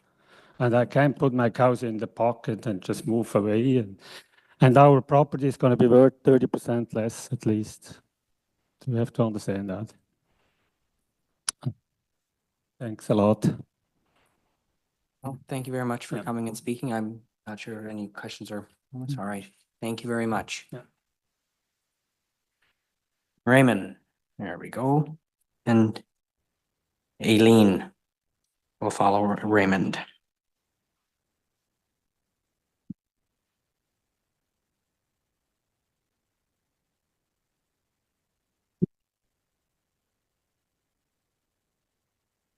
Hello, everybody. I'm also a dairy farmer, right close to the proposed site in North Glengarry. What worries us is the safety issues. Just in September, there was a big fire at the Montreal port with those lithium batteries. They had people had to be expropriated. Just this January, there was a bigger one in Moss Landing in California. So we're really worried. I'm third generation dairy farmer there, and my son's taking over, and I've got grandchildren, and I'm hoping for a nice future for them. So this is like a time bomb if it gets put in, because the dangers of them exploding is very high. And so I'm hoping that will be stopped. And I guess that's about it. Hope we can stop those best installations from being put in. Thank you very much. Thank you very much for coming out today. Appreciate your time. Now Aileen's online, I'm told. We could promote her. Can you hear me? Absolutely. The floor Okay. is yours. Go I ahead. don't know how to put in for video, but anyway, at least you can hear me. Thank you for having me. Was there any question for Raymond? No, there wasn't. So it's all you now. Go ahead. Okay. Well, I know that every municipality, they have the Occupational Safety and Health Administration, right? Which is called OSHA. Correct? Hello? Yep, I believe so. Carry on. Okay. Well, my reason for saying this is because the improper battery storage can lead to serious incidents such as fire, chemical leaks, and even explosion. These not only pose significant risk to your employees' safety, but can also result in costly damage to property and productivity loss. And the reason I'm putting this before you is because the last OSHA emphasizes the need for employees to train their employees on safe storage practices for lithium-ion battery. And these, what we're talking about Duracell, Energizer, Ray, and these can cause that type of effect. And you also have, I believe, trained your employees in order to be able to handle those kind of incident that could occur. So I'm going to switch to, these are just little batteries where you have come up with training and everything for the employees.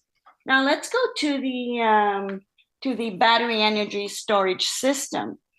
Now the Ontario Federal Agriculture, they are also have reviewed some of the best, and they are in the hope that agencies can procure and license these facilities, adopt prudent recommendation that allow Ontario's energy regulator to accommodate Ontario's build out of clean, reliable grid system, and so forth.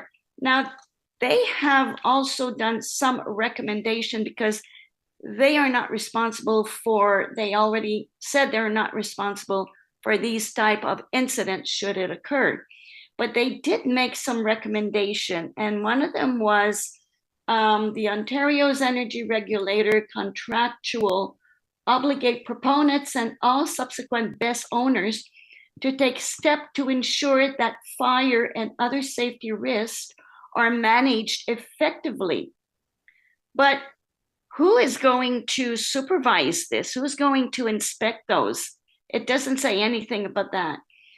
This includes supporting the training of firefighters on managing chemical fires, ensuring fire services are financially prepared to control BESS events, as well as installing automated fire prevention and fire suppression mechanism in their BESS. To my knowledge, which I've spoken to firefighters, they have so far not been trained at all for these type of fires. And if you recall, or if you've seen the Moss Landing fire that occurred in California, it's the biggest fire of all from all over the world, because these BESS facilities, when they catch on fire, it's not if they catch on fire, it's when they catch on fire. Firefighters cannot put them out. They're not equipped to put them out. There's no training for the firefighters. And I wish, to ask the fire marshal if they've come up with any solution to these fire from the BESS, the fire occurring from a BESS facility. So I haven't asked them yet, but apparently somebody is in the process of asking the fire marshal if there's any regulation regarding those for the firefighters to be protected from that. Now, I know I don't have too much time left, but there is another thing. These BESS fires, apparently they have to comply with manufacturer's instruction for certain codes and standards. Well, I'm not even sure that there are codes and standards and regulation yet set out by the government or anywhere else. So I'm kind of wondering, like, who's going to bear the cost for the loss of production and all in neighboring farmers and residents affected, and who is going to ensure that inspections have been done? There's so many questions.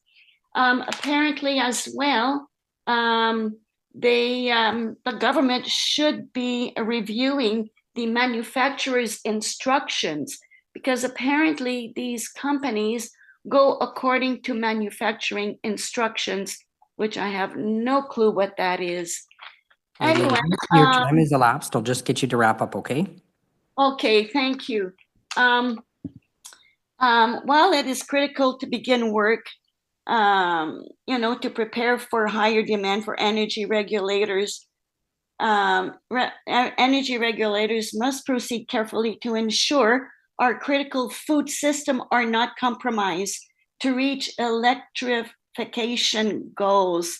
And another recommendation that the OFA had recommended is that because of the fires occurring, they want to increase the distance away from a land farm. In any case, I am opposed to those where they are near agricultural land. They can find another zoning part where it wouldn't affect agricultural land, where we can lose our farmers. Eileen, I'm going to have to cut you off, but thank you very much for coming out. Okay, thank you very much for hearing me out. No, absolutely. Thank you. Michael is our next speaker, and he's just coming down from the back of the room here.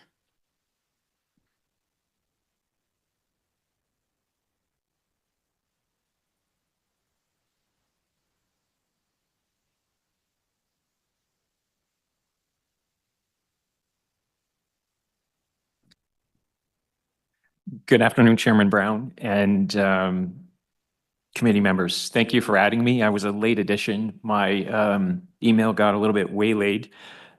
Just shows us what can go wrong with technology, true and trusted. I'm here to speak a little bit about my concerns about the BESS proposed for South March. The proponent, through its various marketing pieces and website, has done an exceptionally good job of selling the highlights, highlighting the features, advantages, and benefits of the facility. The approach I'd like to take this afternoon is as if I were a consumer employing a caveat emptor or let the buyer beware approach to evaluating this facility. I know I'm limited for time. I have about 10 pages of concerns, which I will happily email to you later this afternoon. Eric, who spoke earlier, is my neighbor. I live kitty corner across the street from him. So this facility is about 1.5 kilometers from my home as the crow flies. I'm a runner. I run the street every day. Well, that's a lie, 4 times a week.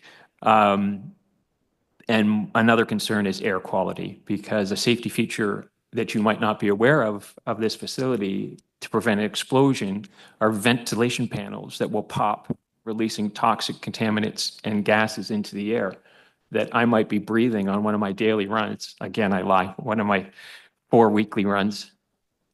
I'll be breathing these contaminants before OFS has even received an alarm that there's something wrong. So I don't want to be the canary in the coal mine. As others have mentioned, this BESS is located near an environmentally significant area. The Board of the Friends of the Carp Hills Science-Based Conservation Group has considered the proposal, and they've publicly opposed it. Their decision reinforces the fact that it's the wrong location for a BESS complex. And in their statement of support, they asked the very pertinent question: why would anyone place an industrial facility next to a provincially significant wetland complex and a candidate provincially significant area of natural and scientific interest that is home to 9 species at risk? The proponent has said that they're going through all the necessary permitting, including environmental assessments. However, if we look to Ontario's Guide to Environmental Approval Requirements, only the transmission elements of a BESS are required to be evaluated. So one of my concerns is, will this facility receive a full evaluation from the environmental perspective? The proposed BESS is going to be located over a highly vulnerable aquifer. The proponent has stated the risk of groundwater contamination from firefighter runoff during a BESS fire is estimated to be minimal. They've also stated, due to industry standards across North America, that there's never been an impact on groundwater from a BESS installation, even after a serious incident. However, what they've not acknowledged is this BESS is located over a highly vulnerable aquifer. And my question to them would be, these incidents that you're referring to, have any of these BESS facilities been located also over a highly vulnerable aquifer? Minimal risk does not equate zero risk. This is our source of water. Aquifers are extremely expensive, if not impossible, to clean up once they're contaminated. And they're also connected to rivers, streams, lakes, and wetlands in the region. So if the groundwater gets contaminated, streams, lakes, drinking water might be contaminated as well, including our well water. We're all familiar with Moss Landing and what happened after Moss Landing. One of my concerns with the proponent is their response to questions that I had about environmental and health concerns after that incident. They basically claimed that there were no reports of health incidents. And also, when we talked about soil contamination, that there's never been an incident of soil contamination after a BESS incident. We all know that there have been multiple reports of people suffering ill effects, health effects after Moss Landing. We also know that soil has been contaminated as far as 20 miles away now from the site. So my concern, if they're downplaying the risk associated with that facility, are they downplaying the risk associated with the proposed facility? Another thing that they have said is that most contaminants will burn off. There's no such thing as clean burning. The scientists that found the soil contamination at Moss Landing estimated in the smoke plume that there were 1 million pounds of contaminants. And I'll just indicate that your time's elapsed, so if you want to wrap up there, Michael. Okay, so I'll go to my summary. In summary, the EPRI BESS failure event database lists some 10 to 15 reported incidents each year. It's clear that the risks associated with BESS are here to stay, and the ever-increasing number and size of BESS projects that are being installed around the world, there will be more incidents. The industry is in its infancy. It's continuing to learn from these incidents, but there is no one solution or one design that is inherently safe and that cannot go into a cascading thermal runaway with the potential to spread to other units if these are placed too close together. With over 1,100 local resident signatures on our petition opposing the location of the proposed South March BESS, it is clear that our community does not want to be the next best learning opportunity for the industry. Together, we're sending a strong message. South March is not the place for a BESS complex. The Ontario government, the provincial government has stated it will not approve projects in communities that do not support them. This means our voices matter. The future of our neighborhood is in your hands, and we implore you to let common sense prevail. We do support new energy solutions, but they must be built on appropriate commercial and industrial lands, not in residential rural areas near protected wetlands. Thank you. Thank you very much. And I'll just say, whether you're running 7 days a week or 4 days a week, you're running more than I am. So it's all good. Now, I know I don't have anyone after Michael for BESS, but if there's anyone in the room that signed up when they came in that would like to speak to this item, happy to entertain another delegate. Is there anyone else in the room who'd like to take advantage of the open mic on any other matter? Just making sure. Okay. Perfect. Thank you very much. And I will mention 2 things. Number one, this committee stood unanimously with the residents of West Carleton the last time there was an application that came forward in the ward. And I think it was very clear, and Eric, I think, spoke to it very well, that we provided as a committee a blueprint for an acceptable application and a blueprint for an unacceptable application. And certainly, although there's no application before us today, I think that lesson is still out there. And should any other applications come forward, because there isn't one before us today, we're hoping that it would follow the blueprint that this committee has indicated that we could support. The other thing I'll mention is the Rural Affairs Committee is the only committee of council that permits an open mic session that allows or affords residents to come and discuss matters that aren't on the agenda. And I think today is a great example of why that's important. We want to make sure we hear from you, and we have today. So thank you very much for those who waited for the entire committee meeting to come out and be heard. Now, Councillor Kitts, I believe you have a notice of motion, if you'd like to read that in. Yes, thank you, Chair. Whereas the Ward 20 office received inquiries from businesses in the Greeley Business Park regarding the fact that there was always stop control at the intersection of McEwen Drive and Barfield Road, and whereas the T-shaped intersection currently has always stop control, even though traffic volumes and conditions within the industrial park do not meet the warrants established for always stop control as confirmed by traffic services staff. Therefore, be it resolved that the traffic services staff be directed to remove the always stop control at the intersection of McEwen Drive and Barfield Road, maintaining the current stop sign southbound on Barfield Road and removing the stop signs located on McEwen Drive. Thank you, Councillor. We'll consider that at our next regular meeting. Are there any inquiries? Any other business? Seeing none.